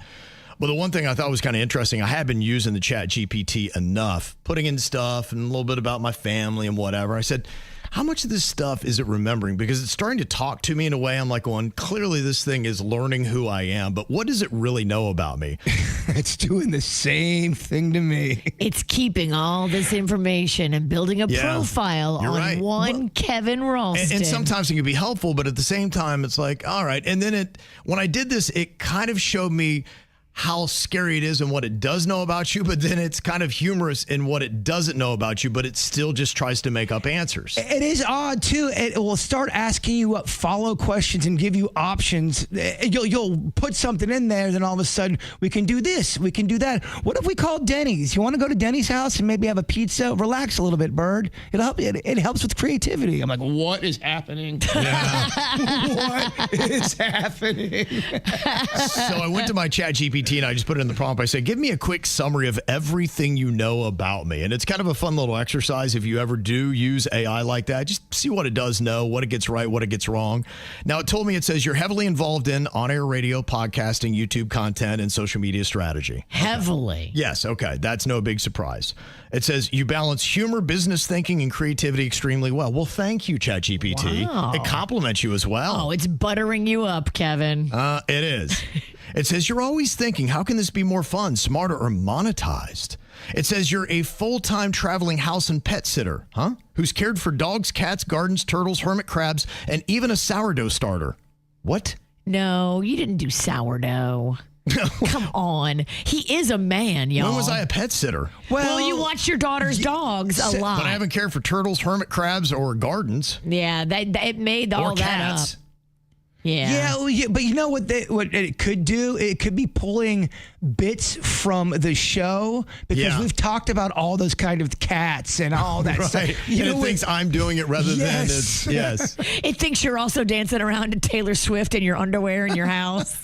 And then I love this. It said, you've known your best friend for 20 years and you bonded over My Little Pony and NSYNC. My Little Pony, we've talked about a lot. We talk a lot about NSYNC. I know, but on Kevin? I think sometimes you're more of our My Little Pony guy. But that's what I think happens. I think it pulls stuff from the KVJ world or universe, and it gets a little confused sometimes. Why did it pull the weirdest stuff? All of a sudden, go, you love crawfish, and you talk like a raspy Cajun man. Wait a minute, it's Virginia. Does it think that you are the embodiment of all of us? I think that's what it does. Mm-hmm. Yeah, but it goes to show you, just as it builds a profile about you, it can be right on some things, but other things might be wildly like, wait, what's going on? Nobody here ever had a turtle. The other thing, too, is the more you use it and the more information you feed it that's specific to you, the more accurate it will become. True, yeah, and that might be it. Now, Jbird, he put in the same thing, and it was, pretty right on some of it. Says you love horror, aliens, the Twilight Zone vibe, psychological twists, and stories with delayed realizations. Okay. I don't even know what that is. It also says his partner, Virginia, is very dumb. What is a delayed realization? Am I having one right now? You're having one right. Yeah. I don't even understand. Well, you don't realize it yet, so you're still working it through. When will I get it? Probably around noon. It says about Jbird, you're equally comfortable being goofy or profound. Wow. Okay. How about I would that? say you lean goofy. Yeah, his is all pretty flattering. Nothing out of left field like My Little Pony or Turtles. But the one thing that it goes into too much of psychological Bird, and I didn't too much of that. It was almost overly analyzing me. It's listening to you when you're alone in your house and the things that you talk about and do. It thinks you're all deep and weird. Mm-hmm. Yeah. Interesting little exercise, though, if you ever do use AI. Just one day stop and ask you, like, so what do you know about me? But you are right, though. It doesn't say negative things. It will give you a false sense of how awesome you are. I think saying Kevin's into My Little Pony's kind of negative. It's a little odd, isn't it? It's a little off. See, I disagree. The Palm Beach Cardinals are going to be coming up with a new alternate identity here in 2026. They've got the logo and everything, and they're going to be taking the field for 12 different games, not as the Palm Beach Cardinals, but as the Frozen Iguanas. The frozen iguanas. Yes, and the logo has got a iguana like on his back, and he's holding a baseball bat is one of the logos they have. And, it's kind of got blue because, that resembles the cold, and it's got kind of a little bit of like a maritime green in there as well. Those would be kind of the colors, which is a departure from, where the Cardinals are. Right. The Cardinals are pretty much your red and white, and, of course, that means that they're the farm club for the St. Louis Cardinals. But you got to understand something, Virginia. Minor league teams usually have weirder, goofier names. It's just a goofier atmosphere. It's like the Savannah Bananas. It's that kind of concept. And they've really, caught on with that. You've got the, the Jumbo Shrimp, I believe, in Jacksonville is their farm club. And I absolutely love it. I think that every farm club should be that way. In fact, the only thing I have for the Palm Beach Cardinals is this. Drop the Cardinals forever. Permanently go with the Frozen Iguanas. Yeah, I mean, I like that too. I've been wanting to get the Florida Skunk Apes around forever. No one wants to take that seriously. That could easily work. Okay. I like the skunk apes better than the frozen iguanas. And here's why. Because the iguanas are an invasive species and not a lot of people like them, especially if they've been eating your vegetation. They kind of have a negative connotation for a lot of people. You're almost kind of accepting the iguana war that's going on. Florida skunk ape, it's native, baby. Okay. It's native to Florida.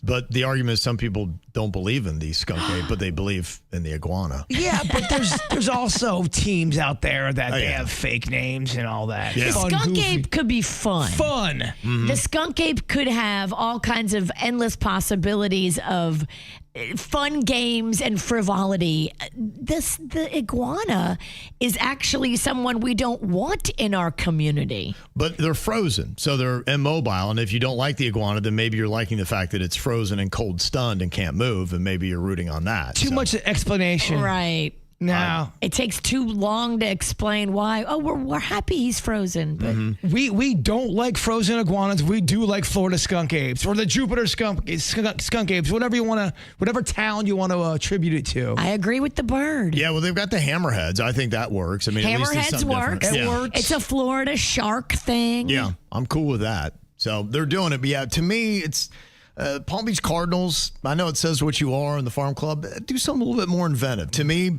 hey, I like at least that you're doing something that is unique to your area, which is what I think makes a good farm club name. And whether it be the skunk apes or the iguanas, to me, go with something like that. Full time. Palm Beach Cardinals, if you are listening, what does it take for me to get a meeting with y'all? Sit down, maybe just talk about the skunk apes. Let's see if we're going to be doing some stuff at the stadium for spring training coming up. So we've got we got some ins there. I'll wear my best mustache suit, show that I'm taking it real seriously. Okay. We do know Mike Bauer. We do. Mm-hmm. So, Yeah. I mean, you could ask for a sit down. Mike is awesome. I think he would sit down and talk to you. At least fake humor me. Yes. Yeah. Exactly. He's like, all right, let me just talk to Jason and nod and smile. It'd be interesting to get kind of an impromptu poll of the community and find out, what other optional names they might like and whether they would like a full-time change from the Palm Beach Cardinals to one of these cool names, Frozen Iguanas, Florida Skunk Apes. Because that's just it. That's a great point. Is this just a promotion we're doing for a year just to try to get some noise, or are we going to go full gorilla with this thing? They're not, and that's it. It is, they'll tell you, it's a promotion. It's 12 games. They're going to have alternate jerseys, which you can go buy, and you can buy all the swag for it, but then they'll always still be the Palm Beach Cardinals. That's where I'm saying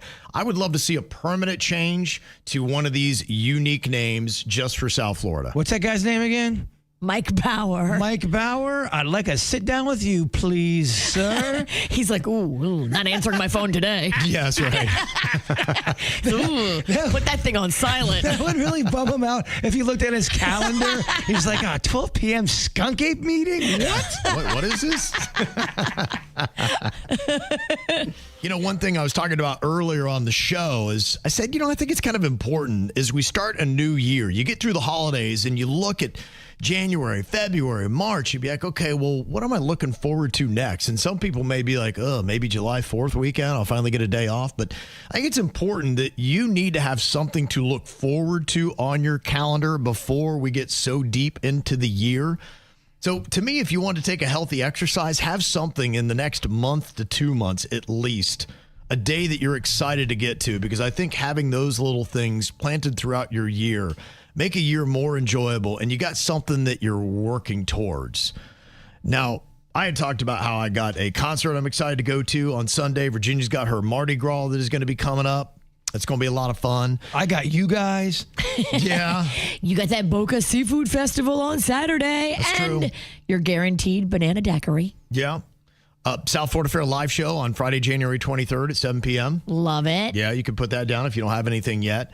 Mary had said March 20th is circled on my calendar as it's my last round of chemo. Oh, it's a big one. It is. And she's like, just when I see it right there, I just got it in my vision and my sights and can't wait to get to it and get it over with. Amazing. So, yeah, we're asking the question right now on the KVJ Show Facebook page. What is a date you're looking forward to in 2026 that you have highlighted on your calendar? So if you've got one, go let us know what it is. And if you don't, think about it. Figure out what that date is and get something booked here in the next couple of months.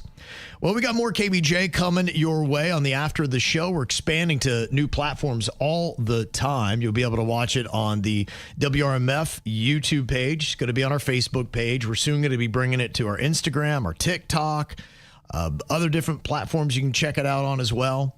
So wherever you are, and if we're not there, let us know. We'll get it there. The KVJ Show, easy to do. Before we do, though, Bird, if you would, wrap us up here with your thought for the day. I got to sneak in a quick happy birthday we forgot, Kev. Happy birthday to Amanda from Orlando Epilepsy Center. Julia and the team there loves you. Aw, very sweet. Love that. Are you guys ready to get positive? So do it. ready. If you keep waiting to feel ready, you'll spend your whole life worshiping a moment that never shows up. Courage is a decision, not a mood. Oh, I love that. There you go. Get it. He's in it. The KVJ Show on 97.9 WRMF.